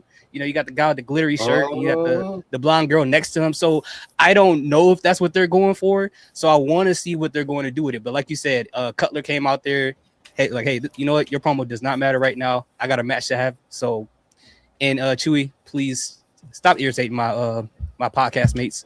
Leave him alone. Okay, we don't need this type of negativity. No, it's fine. It's fine. Like I said, he liked my post. I told him right to his face on the Twitter post, like, hey, you know, he called you out for not holding the mic up right. He liked it. I don't know why, but I will say this. To give you a reference, it's been compared. I've seen the comparison as well. Imagine Kel Dixon as Jeff Jarrett, and imagine Kaylee Quinn as Tori Wilson. So that's what that is. Like, imagine just a guy trying to be a dick. Like, he's being a dick. Yeah. He's instead of being a country guy, he's a baseball guy. So that's what I mean. Like, you know, that's what I mean. Now, Coach FCHW, FC means full custody. Now, what's your thoughts on the What? What are your thoughts on the Kel Dixon promo? Full custody.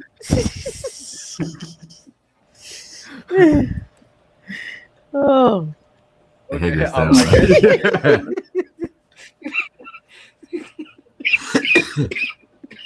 Lord, if I kill, but the kill he thought so well. I try to get it. I know.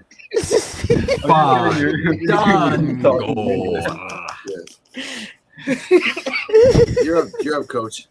Kel Dixon promo. I'm just giving. Everyone's gone. I'm sorry for that, but that's just how it is. I was watching you play the game. I was watching you play the game, baby. Oh. I just had to get a closer look. Oh my God.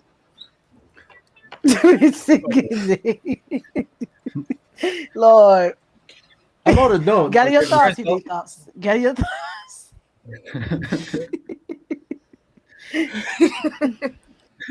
thoughts.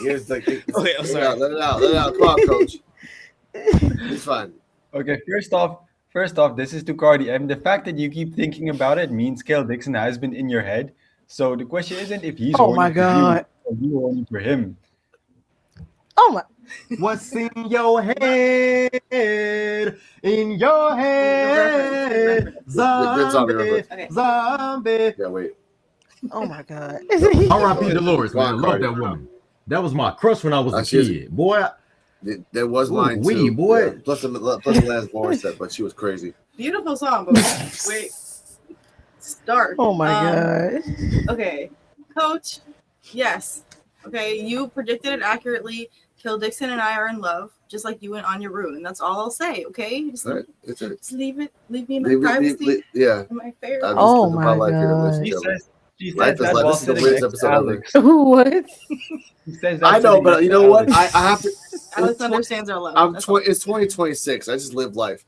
Now, Coach, once again, your thoughts on Kel Dixon and the. And I need you when y'all want you, and I need you, but he wants you too. And girl, you know it's tight. Oh, Yeah, I was thinking about Mad TV. Yeah. I was thinking about R. Kelly. Keep it on the down low. Hit these songs, what you over there doing, man? He's on the crying. We already You got want like some 10 minutes on this thing. 12 play? 12 Okay. play? Okay. Oh Sing my it God. home. Oh, Lord. Okay. I love that Okay. Yudi's thoughts still after the cover. He's Jesus. still going. He's still going. Okay. Why is it your nickname? Full custody. That's Let's crazy. come back. That's crazy. Let's get back to Coach Leader. Shauna, your thoughts on the Kel Dixon promo. This is going to this comedy league.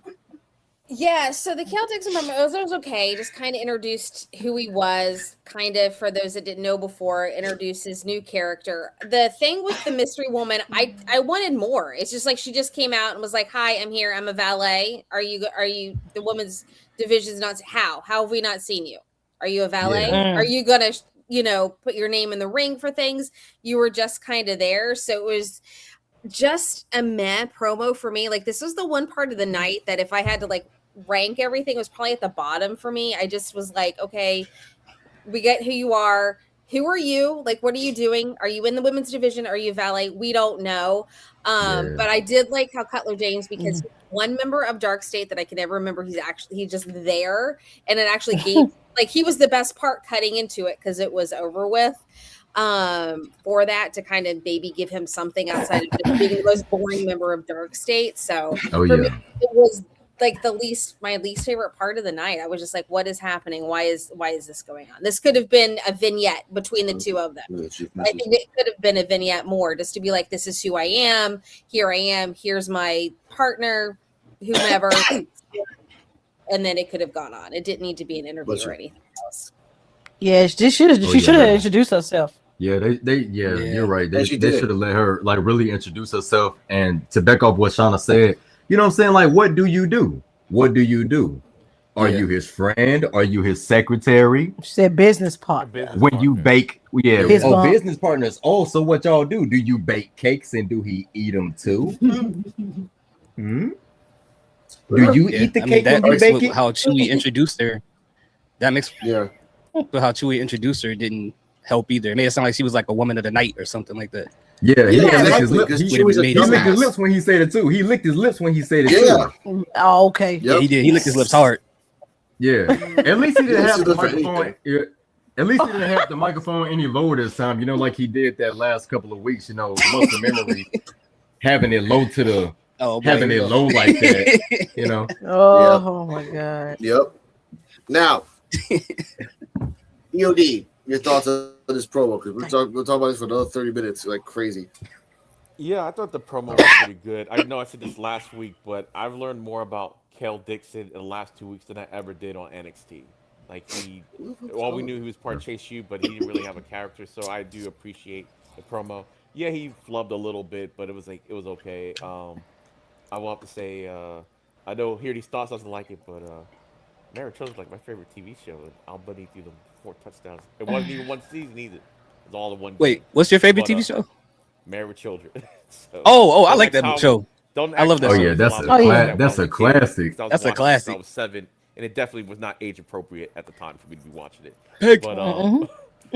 But I really did like him just introducing himself to the crowd. Yeah, the fan participation's ridiculous in this episode. And I do kind of wish that Quinn would have like said a little bit more herself. It's like she just kind of came out there like real quick, said a couple things. But I do think we might be on the precipice of a change. I know I said this on the Evolve effect of sorry, my device just went off back there. So I think my internet must have cut off or something. But anyway, what I was gonna say, yeah, because we have like valets going on now. We got crowd interaction, like more crowd interaction participation. We got better maybe video equipment. It seems like maybe when NXT first started, how it started kind of to try to get on a little bit.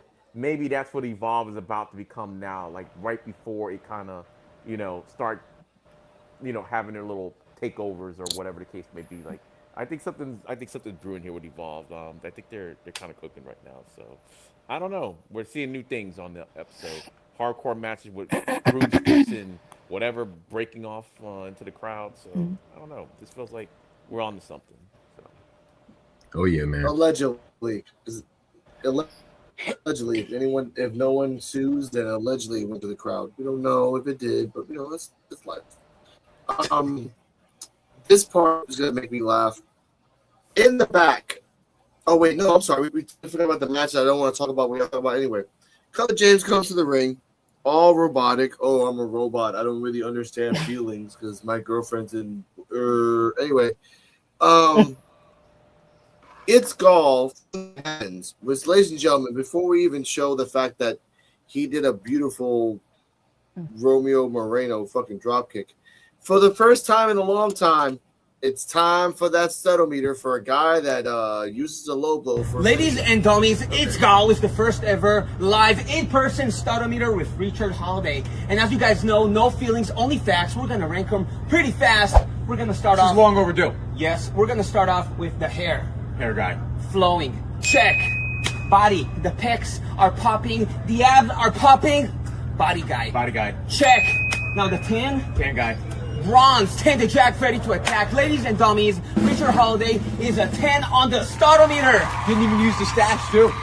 Stash guy. Easy. But that right there is a signature rating. Seriously, dude, it took you long enough to do this rating, but that should cover it, all right? Yeah. All right, good stuff, man. Good shit. Richard Holiday is hilarious. I don't know if you guys seen a lot of his videos, but he's hilarious.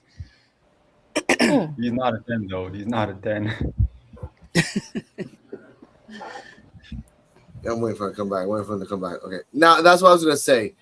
That was a transactional it's studometer, so that's just like, in reality that was a 7 out of 10. He just he paid him, so he had to say 10 out of 10. If not, they would have to fight. So I get that. That's fine. Richard Holiday is funny, but he's not a 10 out of 10. I'm sorry. No. Yeah, he's not Dominic Mysterio. He's 10 out of 10. Dominic Mysterio. Okay, wait. Dominic Mysterio is not a freaking 10 because all he eats is freaking chicken nuggets. That's like a 6.5. Like, you cannot get jacked on chicken nuggets. Okay? Who cares? Chicken nuggets are good. So. Yes, but don't be a chicken nuggets apologist, Coach. We're not doing down that path. All right? We're not doing that today. Now, what I am going to say is he's a lot of apologists. Now, It's Gall jumps out of nowhere, does a drop kick. Match starts. They go back and forth. And I said it in the group chat. James Cutler Castagnoli was born. Did all of Cesaro. Did the uppercut. Did he did. Did the uppercut. Did the swing. Did everything. And at one point, It's Gall kind of clipped the leg, so he's trying to come back. I'm like, yeah, It's Gall. But eventually he did a helicopter slam. Just spin around Razor's Edge for the 1, 2, 3. And then he went to the middle of the ring. He gripped his arms to see if he actually feels emotion, but he doesn't because he's a fucking robot. She's with Terrell. Your thoughts on the match? I'm pissed. I mean, I'm mad. It's Gall didn't win,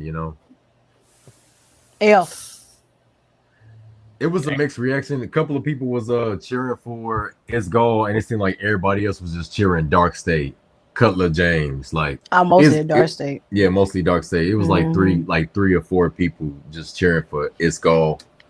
I would have set the fact the roll up he could get. He could have let that man win. That's not my crew.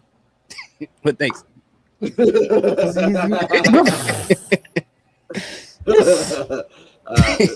That's crazy. F though is F. An F? Did you just say an F? You said an F, baby? Yes, you gave it I F. rated that match F. You said you rated an F? Oh, man. They should have won. How you gonna let that man lose, man? That F. That's the first time that CJ Wolfie has ever rated a match an F. Cause that's crazy. I ain't like that. I ain't like that. You didn't like it for real? I ain't like that. No. Have you ever given a match a C? I don't think I've ever heard her give a C to a match. Yeah, she has. I did. Oh, she has? I did. No, you've given a match a D, a C, but never an F. Wow. Yeah. Should let I mean, it is disappointing, yeah. I don't like it. Clip that. Man, It's Gold, my dude, and the way that they booking him now is pretty crazy. Because It's Gold is talented, man. You know, he's dope. Yeah.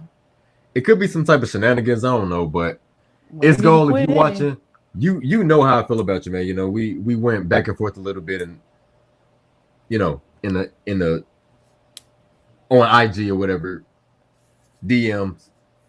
You a dope individual, man.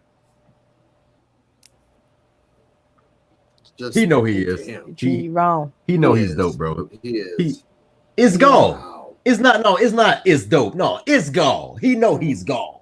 You know. Exactly. Yeah. You dope, man. Like they booking him. They booking him all weird. Then he came in like Batman. Right. Man, He came and jumped the man. I was like, oh, he's winning. I'm like, he's winning. He said he want to get this W. Last week he said he needs to prep.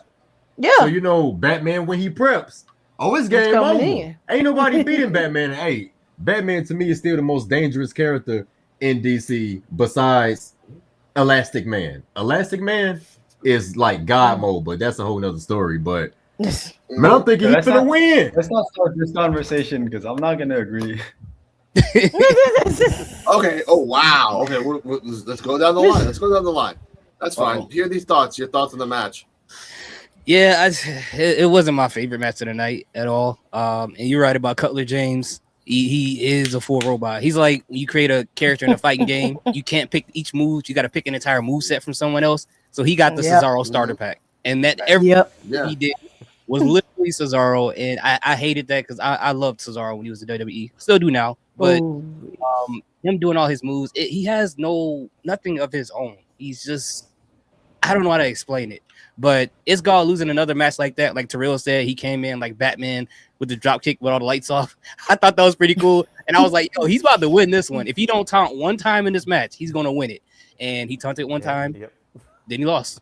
And that's very unfortunate. And if they're trying to use this as an opportunity to get Cutler James over, I think the crowd cheering for Cutler James isn't going to help because now they're probably going to push him even more. So this sucks for It's Gold. Yeah. I don't know what to say. I mean, I think CJ Wolfie gave it my grade too. It's somewhere in the DF area for me. Like, it was a solid match, but it didn't need to happen. And this is the moment I feel like they could have took this match out and they probably could have put the celebration for Nikita Lyons right here. This would have been perfect. Yeah. Yeah. If we were getting this ending, give it to us next week. Give us celebration today, and next week we get the loss. It doesn't matter. As coach, your thoughts on the match? I am waiting for your review because this is going to be very interesting to hear what you say about this. I'm going to give it a B because this is the most entertained I've been by Cutler James like ever. I didn't hate this. I think it was pretty entertaining. I think the only reason I enjoyed this is because I know all of you are in love with It's Gal. And I like seeing your reactions whenever he loses. And I think that makes me enjoy it.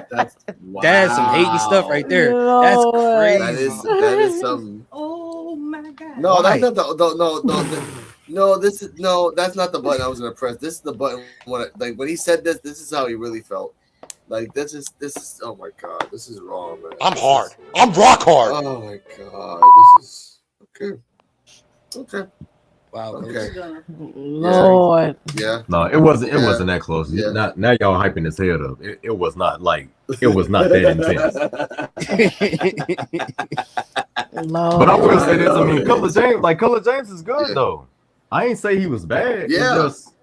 It was disappointing. I boring. really thought that his goal was going to win. He needs his own. Like he don't need to be copying Cesaro. That's the only thing I'll say. I will say though, if he was ever going to copy someone, Cesaro isn't a bad choice of someone to copy.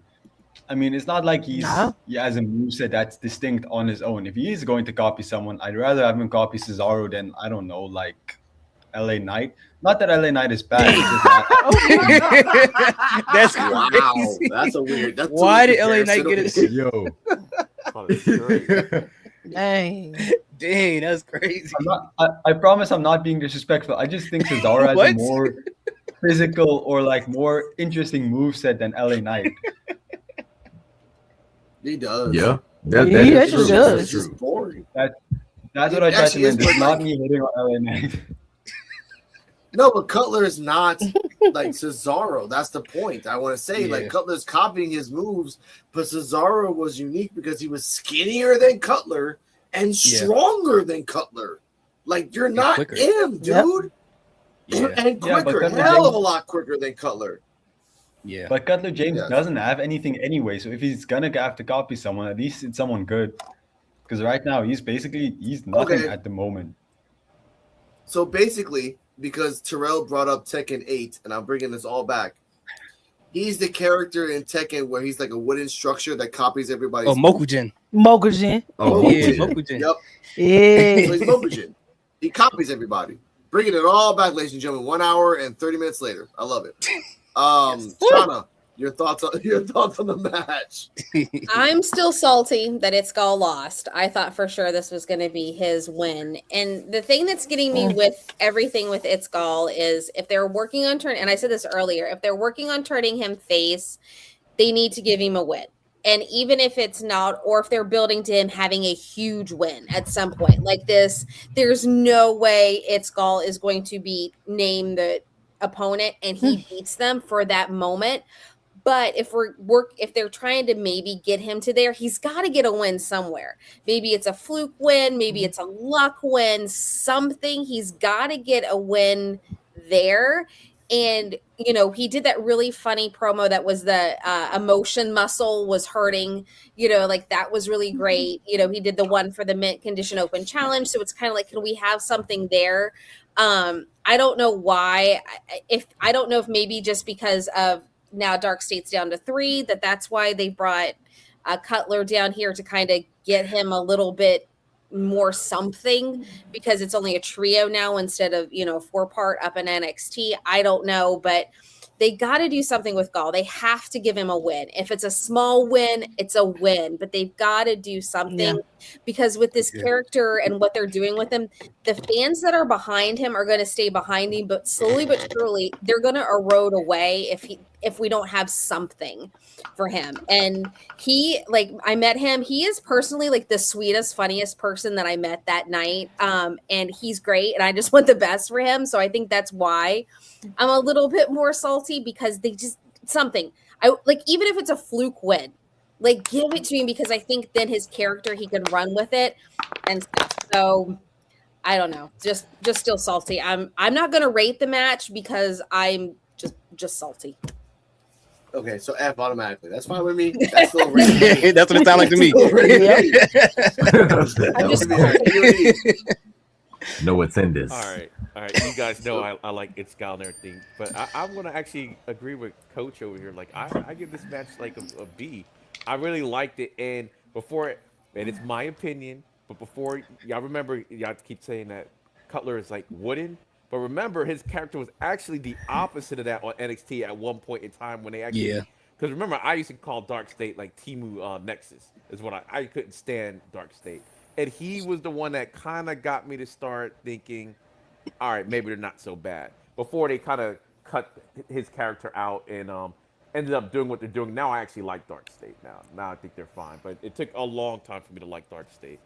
But so I do like this character, like this machine character he's got going on. He's just there just for business and everything. Yeah, and I know it's because even I was saying on the live stream, like, okay, there goes the Cesaro swing and everything. It's like we get it, but it's just like he's just there for business, just there, kind of hurt people, not from players, it's just part of the gig. So I like that. But I also agree with Sean. Like it's got at some point this man's got to win. I mean, the win loss is abysmal, and we like him. He doesn't have to have a 60% win percentage. Just have some wins on the resume. So when he goes out to fight, it's like, okay, there's a good chance there's a chance he's gonna win. Because right now, it's like one win. It's like that's almost like no. And he's been there. He's an OG. When Keanu Carver busted him up an episode before he's supposed to actually fight because he was talking some smack, and Carver finished him off like right then and there a week before they're supposed to even have the match. So he's kind of, and he only won one match since then, and sort of we gave him the tag team thing, even though he didn't actually wrestle in the tag team match for 2. But it's Gal. He's hilarious and everything. But even a fluke win, like start off with a fluke win and then build up or whatever till he actually has like a legit win. I think that'll be a way to hype up the crowd too. Like, oh, he kind of won by accident or won by DQ. That wasn't like his fault. Oh, we can build off of that. The next week he does something else that's a little bit better of a win until he actually maybe gets, like, I guess at this point, Cutler, and actually beat Cutler. Because eventually he's going to pick Cutler up. Because you notice he's trying to do the put him on the shoulders, but the quads aren't quadding at the time. So eventually I think that's kind of like the Anya Rune thing. Eventually he's going to get him up there and maybe. But at this rate, it's like he can't just keep going to this guy and just keep losing. Not like this.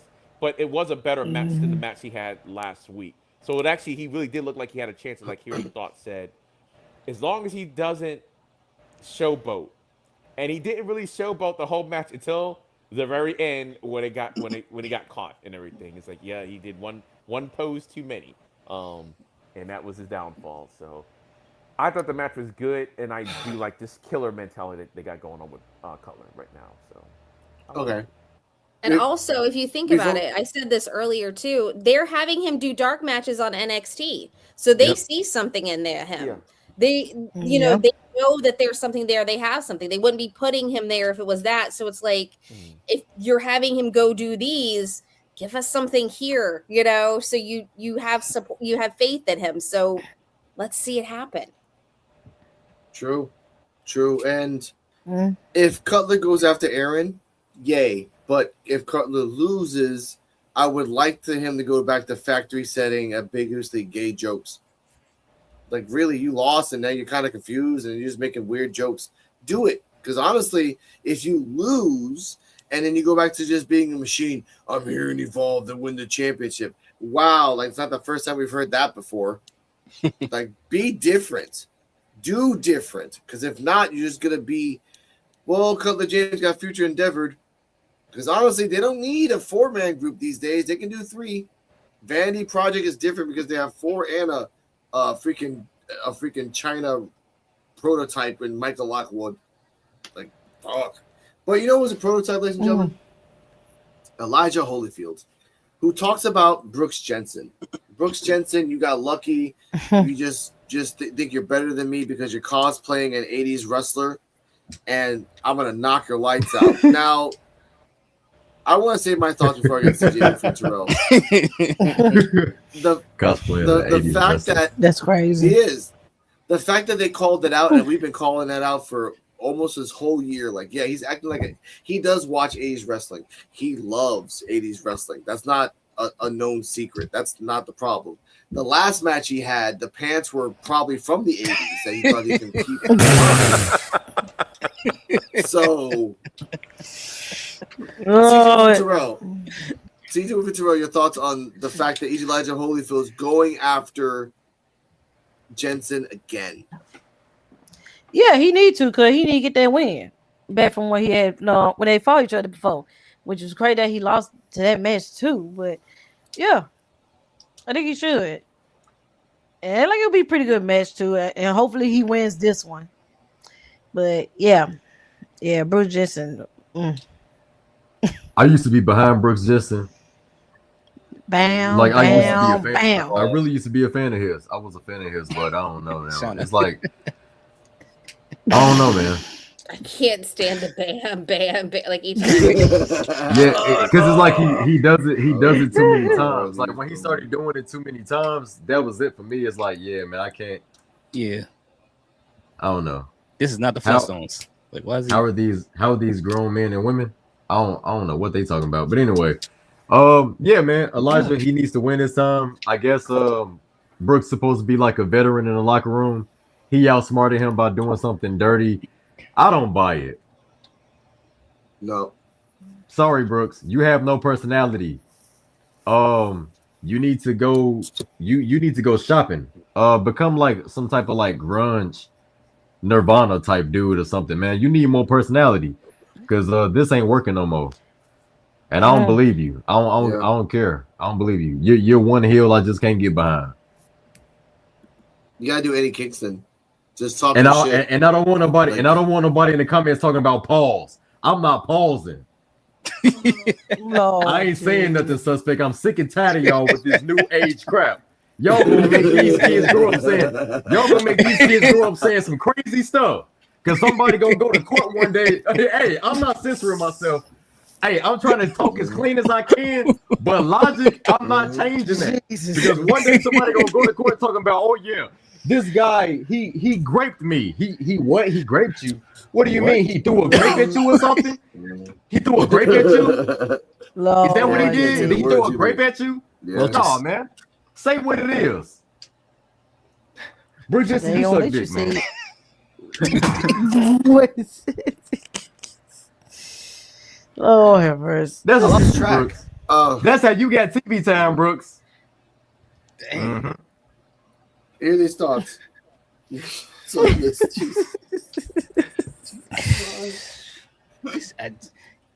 Hey, I never knew someone was so desperate to make it to the top of Evolve. That's the first time I heard someone do it. Oh, that ain't is the first time. Hey, you know, Sammy just became champion, but you know, he was at his second. He was at his second home, so you know that don't count. He was at his second home. Oh my God. we talked about that. Yeah, we talked about yeah, thing. and then another thing too. People arguing about Sami Zayn becoming champion in Saudi Arabia, talking about they predicted it first. The whole IWC saw that. I'm just saying. Yep. Yeah, they did. It was in the stars. Everybody saw that. Clearly. It was only one Everybody reason it saw was a that triple threat coming. match. It was Ain't nobody predict that. Everybody saw that coming. Come on now. And everyone knew that Brock wasn't going to go to Riyadh to fucking nope, not enough money for that. I'm good. I'm going to stay home and kill some deers for my daughter and my kids and feed them food. That's what he does. And I'm happy with that. But Haley's thoughts. Your thoughts on Elijah Holyfield, Brooks Jensen? Yes. Yeah, I thought it was funny when he called him like he was cosplaying as an 80s wrestler. He was like, what did he say? He's like, I come from a family that if we don't fight, we don't eat. I'm like, dang, bro. I can only imagine how dinner was every night at their house. Like, you be too beat up to try to eat nothing. You be hurting. Like man, CPS, bro. Lord. But like the whole promo, I honestly, personally, I feel like that Elijah is believable in what he's saying. When he first showed up in Evolve, he just stood there like this the whole time talking to Thatcher. I was like, okay, you've been a little. I hate when people go over the top with the angry thug type of gimmick, but I feel like this is a lot more believable with this character and saying he's gonna knock his lights out. I haven't heard that in about 15 years, and you know, I thought that was just great. I thought it was great. I liked it. That's true. Coach. This hurts because I really like Elijah Holyfield, but I'm gonna, for the foreseeable future, I'm not gonna watch or talk about any Brooks Jensen matches anymore. I'm just too tired of him. I'm really gonna skip every Brooks Jensen match or promo that I see. I'm sorry guys, it's gonna be bad reviews then, but I'm not gonna do it anymore. I'm not interested. Like, yeah, I don't know what there is to say about the guy. We've told him to change for the past year now, and nothing's happened. He's still the same character he was back then.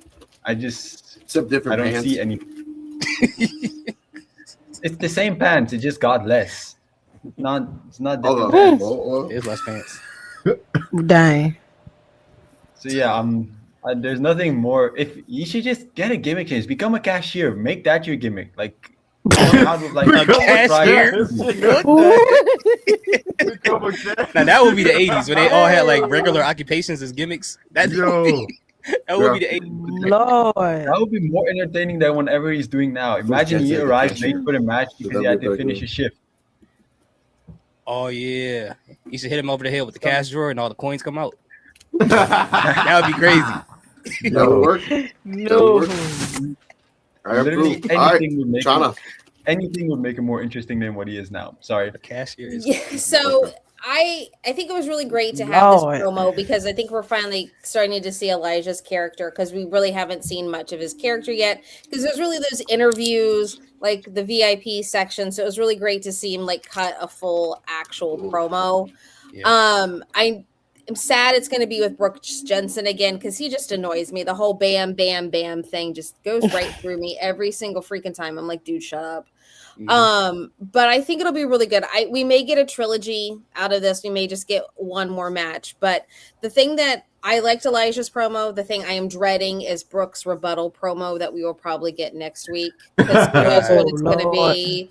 That's what I'm not looking forward to because it's just going to be Yeah, exactly. He's gonna like, and I just so, but I think it'll be really good to see them go at it again, and maybe Elijah will get the win. We can move him on to someone else. But I thought it was really good, and I think we're finally getting to see his character and his character developing. So that's what I really liked about it. When he say "bam bam," he sounds like he's scared to say it. Yeah. All right. For me, first of all, I got about like 20% left on my phone, so if it hangs up, then that's that. But I actually like this promo. This is like the first time we actually seen him like do anything like this, and I thought Elijah Holyfield was impressive with his promo, and I'm just glad it was like slightly different. I said it earlier on the Evolve Effect that he's not going to be a Keanu Carver clone. He's like his own thing. It's believable with him, and I do like the fact that he brought up his background at Georgia as a running back, and Brooks Jensen, the man from Alabama. So for those who don't know, Alabama and Georgia college football teams are big rivals. So I did like the fact that that's a good point. They brought that up. But yeah, call him the fake. That kind of took me out. I was like, oh, did he go there? But I mean, that's what he is. He's like a throwback to the '80s type of character. So it makes sense. And I do agree with Shauna. It's probably going to end up being a trilogy, probably. And I was saying it earlier. Also, I think Jensen is the right person to go against him because he is good in the ring, even though a lot of people don't like his character, as it is right now. But he's the perfect person to get somebody like brand new, because Holyfield, he's got it. There's something about him. He just needs to be polished and work on character work. But the moves, it. He is it. Yeah. He is it. He's got it. He's the man. He is it. Oh my God. And I think that he's a good person for him to work with the show, like how to manipulate the ring and stuff like that. So I'm actually looking forward to them fighting again. And Brooks did barely win the last time. He didn't actually even really pin him. He fell on him and won is basically what happened. So Elijah, and I do like the fact that did happen because now we don't have to worry about an undefeated streak because that can get kind of weird sometimes. So give him a loss right away, then we don't have to worry about an undefeated streak. But that's why he has a legitimate gripe against Jensen. It's not like you really beat me. You got the win, but by a fluke. So it's good. And I didn't know he was going to be this good on the mic, but he was good. And he was more natural, like you were saying, like Harry Thoughts was saying earlier when he was talking to Thatcher before. It's almost like how a Harlem Lewis would do sometimes. They say, okay, I need you to say this and everything instead of just saying the idea and stuff. So. Okay. I get that. Just the world is. After that, okay, we're going to speed by this real quick. Cam Hendricks and Harley Riggins was in the backstage with Thatcher. They're saying that why is Tate Wilder there who should be in NXT? Thatcher says, hey, I'll talk to the Stone to see if we can set that up. So that's probably next week. The security comes in to beat up Hendricks and Riggins. They're like, no, we're not going to deal with that. They go away. Thatcher tells the security, why are you attacking people last week? That's not fair. You're fired. Oh, we need a job. They make us a tag team. Thatcher says, I'm not going to reward you after I fired you. Cito Ash of the tag team says, that's fine. We're just going to do what we want when we want. Thatcher says in the last 4 words, I've made an error. So CJ Wolfie Terrell, what's the thoughts on there is no more security and then Thatcher needs security for the lost security that top flight security is loose. It's going to be something, but yeah. I don't know. It's just they seem like they pretty good, so maybe they'll probably get in the match, make it a match, or let Timothy Thatcher might end up telling them going there. Let's say they get too rapid at backstage. They might start jumping people backstage, just here and there, one by one. So that's what I think they might end up doing. Says if you don't want to do this, we're gonna just go end up getting everybody back here until you give us what we want. So they probably ain't gonna get to that point. But yeah. And Cam and Harley, I thought we were done seeing y'all on Evolve. Or especially Cam. So we're going to see them with Romeo again. So hopefully probably gonna Cam might move on up. Maybe just show him on up there. So yeah. Yeah, it's always dope seeing Harley and Cam for sure. Especially when you did Tuesday. Yeah. J and J Security. Maybe they will become a tag team. It's not too many tag teams on Evolve, so it is kind of a weird. Yeah, it's kind of a weird spot with Evolve and tag teams, but we'll see what happens. You know what they said. You know, being security, they still did what they wanted.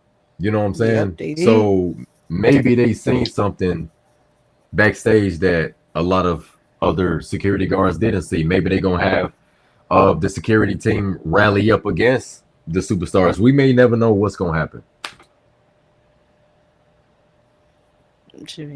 That's crazy. That like for real, like maybe like they could possibly do that. Yeah. They could possibly get like the security team and be like, hey, we can take over this place if we wanted to.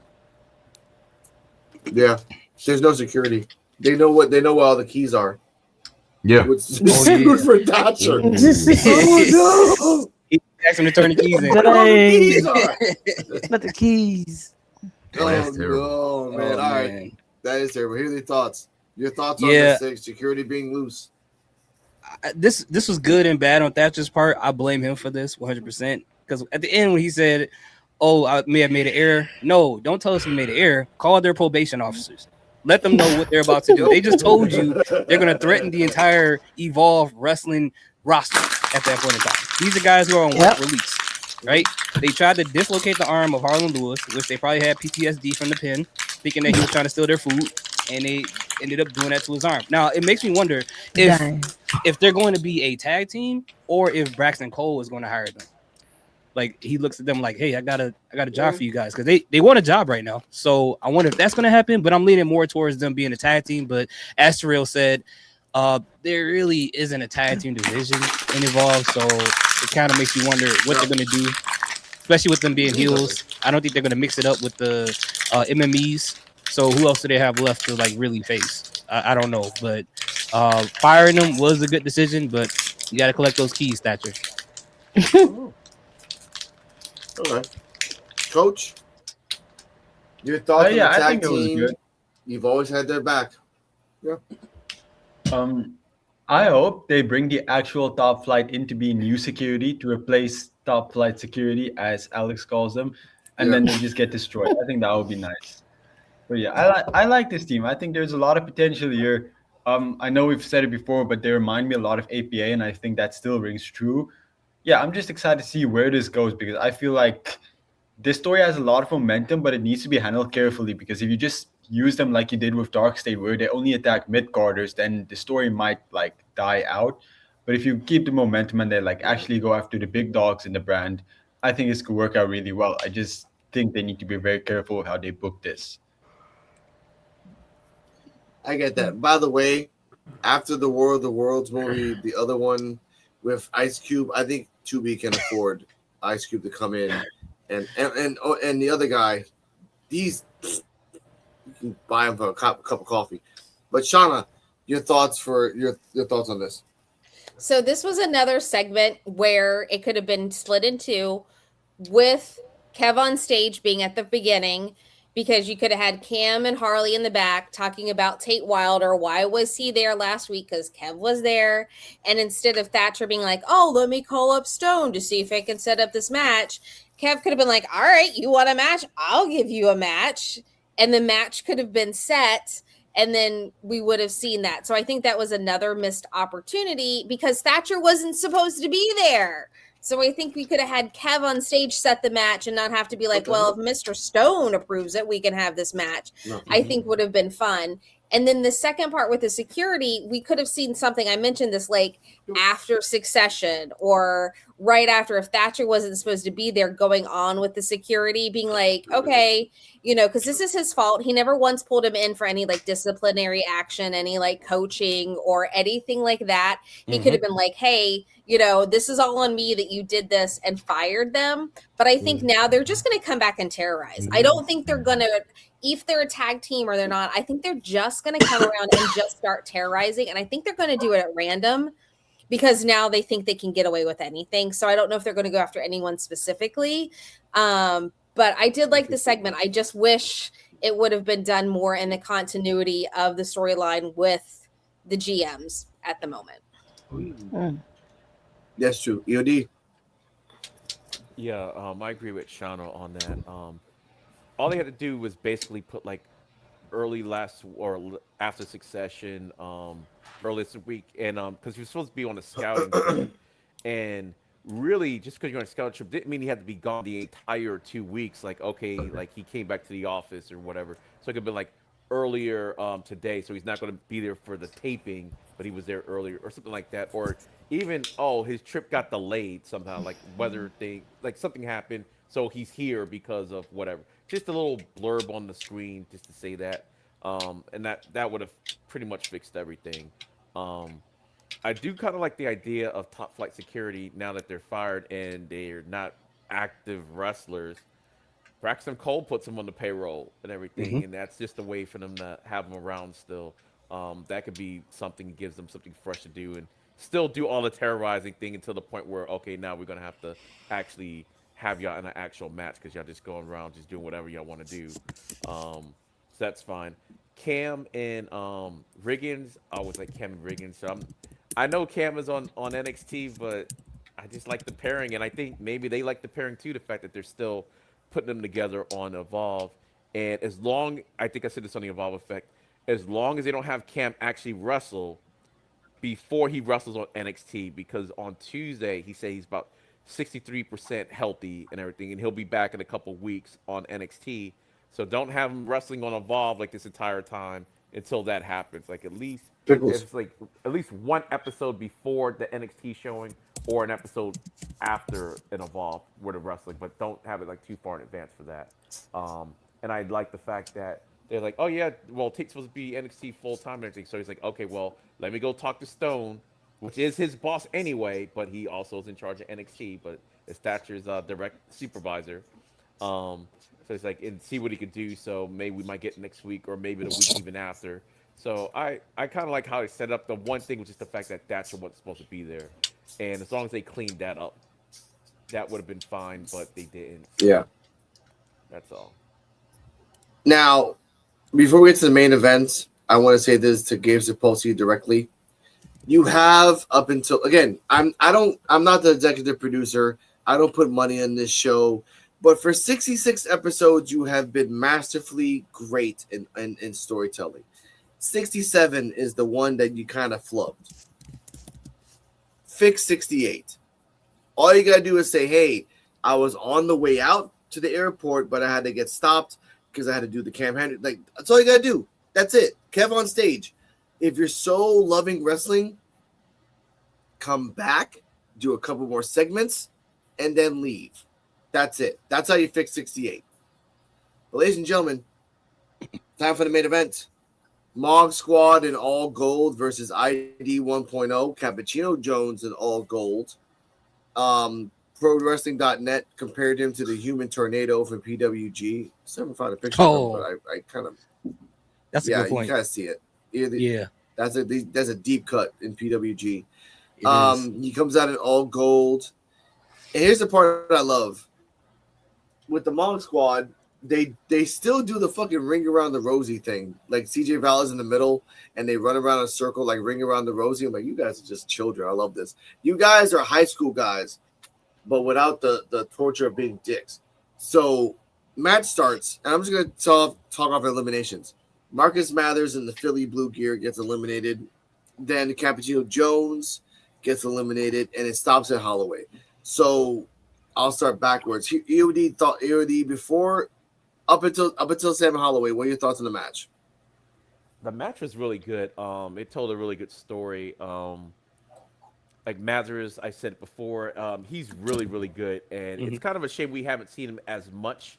It's not like he hasn't been wrestling; he's been doing the ID stuff and everything. But just him being back was great. And what did I call him? Velveteen Jones or Cappuccino Dream? Because the new outfit, I like the new outfit and everything. It's pretty cool, a new look. So hopefully, I wonder if he's going to get a new or a tweaked character with the new look. I was more surprised than anything that he got pinned.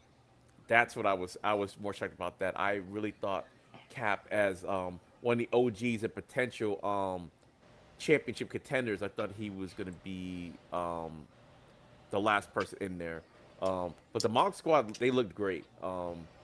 And yeah, the fact that Max wasn't out there this time, he was out there cheerleading them on and everything. He did a good job. The Monk Squad, they're becoming a problem. They're really becoming a problem. And I do like how Sam, they set it up last week because he is he's a monster. They hurt him last week when he went into the steps. So that played a part in him when he even came out. He's wincing and stuff like that. When he does his high power moves, he's hurting himself doing it, but he's trying to power on. So I liked all that. So.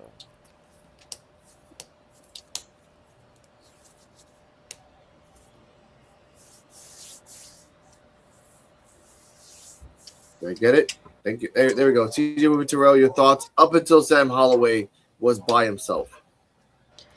It was shocking to me that literally both of those, Cap and Marcus, got eliminated before Sam, and then he almost the injured one out of the whole team. And I like they really gonna sit here and do a clean sweep on this match. So I like, okay, so I guess this is good though to pull up the Mod Squad because they running things in Evolve right now. They the new thing right now. They pretty much like the Vanity Project. They running things. They gonna get if they get more tires, they'll try to get all the tires. They put more tires down there. So they doing their thing right now. So yeah, it's the old, the new ones going over to the old. So yeah, man. Y'all move to the side. We taking over now. Oh yeah, definitely the Mog Squad. It was definitely main man energy on full effect. Mm-hmm. You know what I'm saying? We seen it. It was a clean sweep. There was no competition in the ring for them. I feel bad for them. Cappuccino Jones, I did like the attire too. I thought it was dope. I liked it. It had the waist. Yeah, something different. Yeah, it was pretty dope. Yeah. Nice attire. Yeah, Mod Squad won. Mod Squad won, man. You know what I'm saying? That's the only thing I really care about, honestly. Nobody got pinned. Yeah. It was dope. And I love the graphics. Yeah. The blue and green graphics. I love blue and green together. I love the way it looks. It was dope. And I'm ready for our main event. Yeah. It's kind of it was. I'm ready to give you. I'm ready to give you some husband and wife energy. Oh my god. Okay, and here and anyway, there in the life. Okay. Calm these down, thoughts. Your thoughts on this. Yes. Your thoughts on the match as a whole. As a whole, let's just add in the fact that Holloway was a monster, but still lost to the Mock Squad. Yeah, I agree with the attire, with the gold and everything, but I do like the order in which they eliminated 1.0 because Marcus Mather, like I'm with the EOD. I love when he's in the ring. He has so much energy, so they had to get him out of there first because he had too much energy. He can always, shift the pendulum to the other side no matter what's going on. Then they knocked out the person who seemed to be like the captain of the group in a sense, in Cappuccino Jones. And then they waited until the wounded giant was left, and then they just went after him like a pack of wolves. And I think they did that in the perfect order. And it just shows how smart the Mod Squad is, even though they're kind of like immature. And one thing I do love about Evolve is they know how to perfectly capture grown men being immature in a way that's very entertaining. And I think they did that well with the Mod Squad. And I kind of figured they would win tonight, but overall, it was a really good match. I liked it. It was good. By the way, I want to give a shout out to Holloway. He gave a basically hard way elbow to Max Abrams on the outside. That was beautiful on the turnbuckle. He knocked his ass out. That reminded me of when Keanu Carver knocked out Jackson Drake, and someone said in the crowd, "Oh my God, he's dead! Why would you do that? I do remember that. Chef's kiss. I do remember that. It's beautiful chef's kiss. But Coach, your thoughts on the match as a whole? Holloway lasted, and I called him the king of the choke slams. He choke slammed everybody. And shout out to the lightning bug, CJ Fowler. He did a Chaos Theory to Holloway, and Jakari Ball did a 3 Amigos gut wrench suplex to Holloway as well. Coach, your thoughts? Yeah, you and Yudi thoughts pretty much said everything I have to say. I think this has been the most impressive all the way showing we've seen on Evolve so far, and I hope to keep up this momentum. Yep. The only thing, it's not really sad, but like I do remember a while ago when Cappuccino Jones was getting a major push, and it seemed like he was getting ready to be in the main event scene and get a title, and to be eliminated second, it's not bad. I understand what they're trying to do. I just wish, he'd be treated more seriously, like a bigger threat. But it's okay. I still believe they're gonna book him well. I think this sweat pretty good as always. Love the Mog Squad. I think they're pretty much the new vanity project with how they're gonna rule Evolve. But again, let's get tag team championships on Evolve because the Mog Squad eventually they're gonna need more belts than what Evolve currently has. So we've all been begging for tag team championships. Let's just get it there. You have enough people on the roster to create a full division. So that's all. Every time I see a tag team match, I'm just like, damn, we really could use some tag team belts here. Mm-hmm. We do, and they need to say it eventually. Yeah. Shauna, your thoughts on the match as a whole? I really liked the match. I thought it was really good. The one thing I was really shocked about, and it makes sense and it doesn't make sense, I thought we would have gotten one Mog Squad member eliminated to give the hope that the 1.0 team was going to pull it out. Like, it was evident going into this match the Mog Squad was going to win. There was no way that they could keep this feud and this storyline going if they didn't win. But I thought at one moment, at least one member would have gotten eliminated for that hope that, hey, maybe the 1.0 crew does have a shot.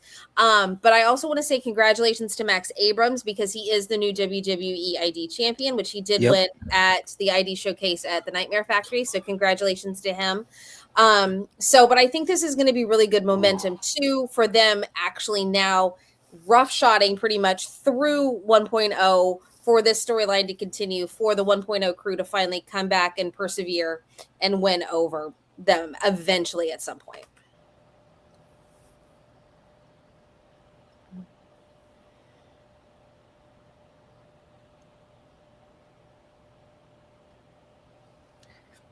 Yeah, the Chaos Theory was crazy. That's I don't know how you pulled that off. Yeah, and CJ actually at that event too had a championship match against Aaron. Oh no, we lost Alex. So he did have that match against Alex. Against Aaron. Oh yeah.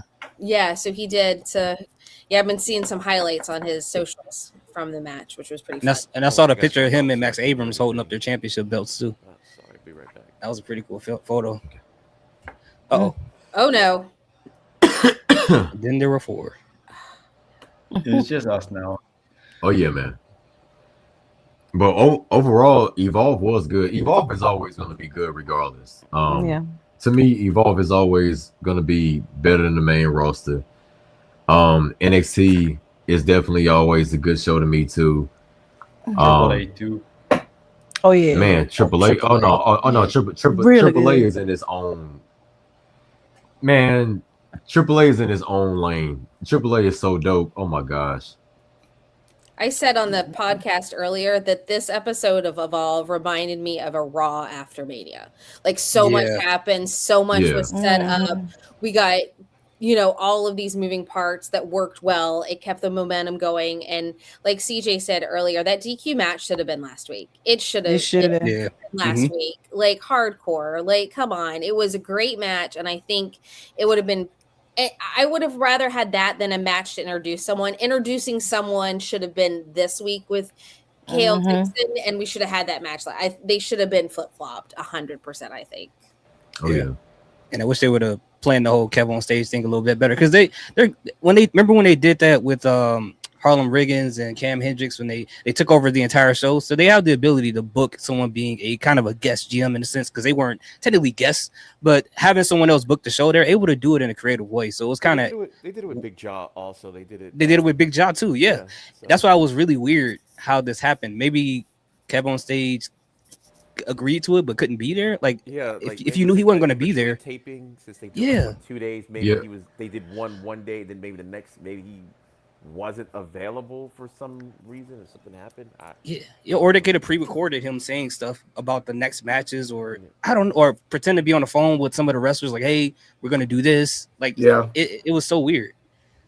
It felt it felt kind of like just forced. Like, hey, we have him, but we don't have him for that long, and he wants to be a GM, and we want to give him but it's evolved, but it really didn't feel like Big Jaw was a randomness, but at least the randomness felt sort of genuine with the jokes and all the stuff he was doing. Like this one's like, I'm a wrestling fan, but Evolve is so below you can't even hang out with us. Yeah. Okay. That's fine. All right, TJ Wolfie Terrell, tell them where they can find you and your socials and final rating of the show. Alex, before you go, I made a promise last week that I would tell all of you guys each one of my wrestling wives, and I did make a list. So I have the list here ready. So no specific order except for number one. Number one is obviously Kalani Jordan. She's my number one wrestling wife, the one I'm most loyal to out of everybody. Then obviously you guys also know Anya Ruin. She's obviously on the list too. Now there is one divorce because of a controversy. Lahidra, me and her got divorced. There's been some issues with her, so we had to split up. And then you guys are gonna notice a trend here with the next few people.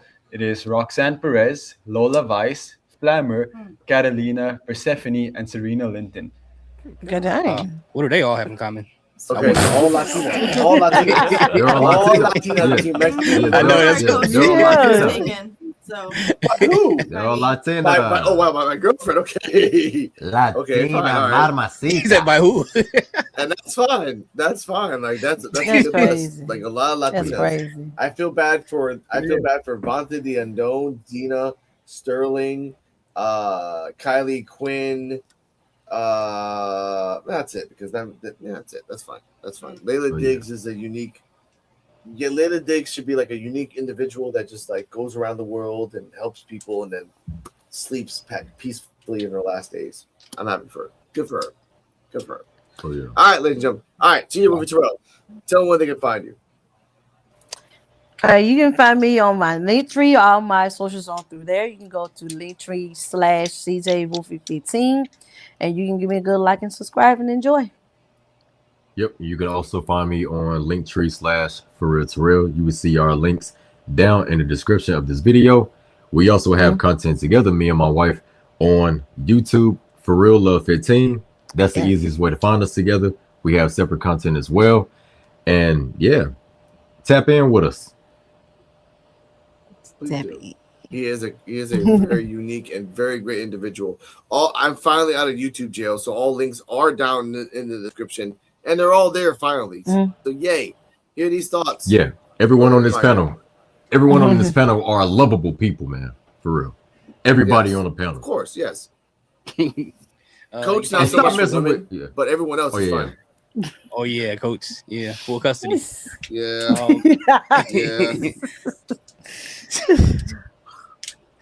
You can follow me on Instagram, YouTube, TikTok. Hear these thoughts right here. Type that anywhere. Find me. Full custody is crazy. HW homewrecker. Now, Coach, where can they find you? Coach FCHW, aka Full Custody Homewrecker. So where can they find you? Dang. You can find me on YouTube as Coach FCHW or on Instagram as Brian FCHW. That's pretty much all where I'm active. So yeah, that's all. Okay. Shauna, where can they find you? So I'm sorry. I was laughing at these thoughts. I'm sorry. Oh my god. That's my Joker laugh. That is only exclusively for CJ here. Yeah. I thought it was a button. I really thought it was a button. Nah, that was him. Oh my God. I saw he was smacking himself with the thing. No, it's not. No, come on. All right, who's next? These are belts, y'all. These are belts. Oh, I have some of those that are still in their package. I have to open them up. I have to visually open those up. So, I thought, okay. No, it's not that. No. Oh my god! I thought it was a back scratch. I'm like, is he smacking himself with a back scratcher? Oh my god! I thought you were saying something else. So yeah, I am on TikTok, Instagram, Threads, and eventually I will actually put stuff up on my YouTube channel that is just hanging out there doing nothing at Shauna Reads Horror for Evolve content, regular wrestling content, and horror book recommendations. Hi, EOD. All right, you can find me at linktree/endofdays33. That's where you can find all my socials like Instagram, TikTok, Twitter, even though I only repost on Twitter. But my YouTube page is EOD33 Wrestling Hub. So you can find that on there where I do the live watch parties for Evolve and other WWE shows. So. Cardi M, before the madness continues, where can they find you?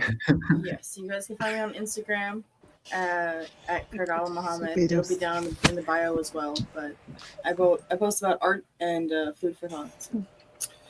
I find us on Wrestling Soup and Friendos Network on the Evolve Effect episode 67, titled "Anime Girl Attempts a Fireball." Also, I know, I love you, girl. Shout out to CJ Wolfing and Terrell who are for real love. Shout out to Hear These Thoughts that have been gone, having and helping people around the world. We want to honor you, sir, and thank you for that. Thank you for helping people around the world. Coach FCW helps lawyers in alimony checks.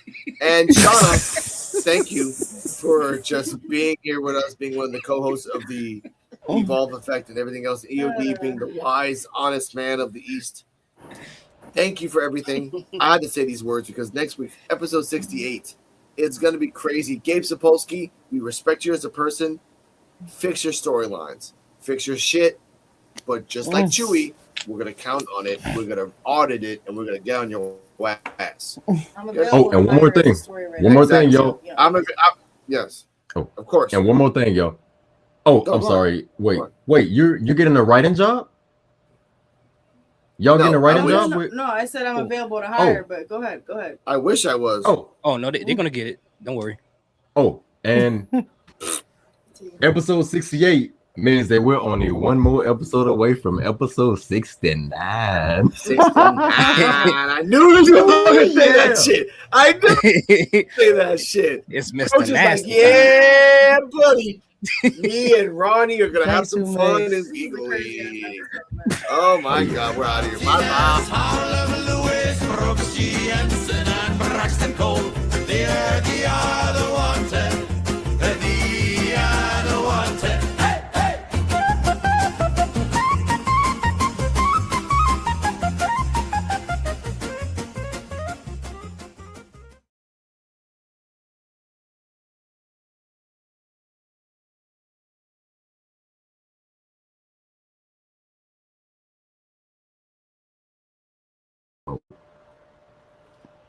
We first pop up. I get knocked down and I get up again. You're never gonna get me down. I get knocked down and I get up again. You're never gonna keep me down. I thought you thought this was something else. Oh no! I thought it was a back scratcher. I was like, is he smacking himself with a back scratcher?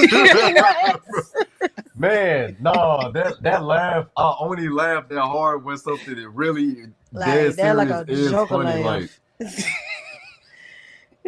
But like Chelsea literally calls me like her Joker because that's just a laugh that I do like real deal when something just catches me off guard.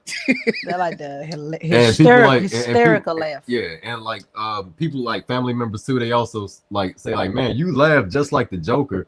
And like that smile is crazy. I was like, I don't know, it's just a natural smile. And they was like, smile. It's like, why you smell so big? They're like, why you smile so big? Like, what? I can't. Dang, that's crazy. Smile. They say that's crazy. Coach, what you Hmm? Is that a croissant? No, I don't know what do you call it in English. In our language, it's called a fit cook. Oh, let me go search it up. What do you call it in a fit cook? Fit cook.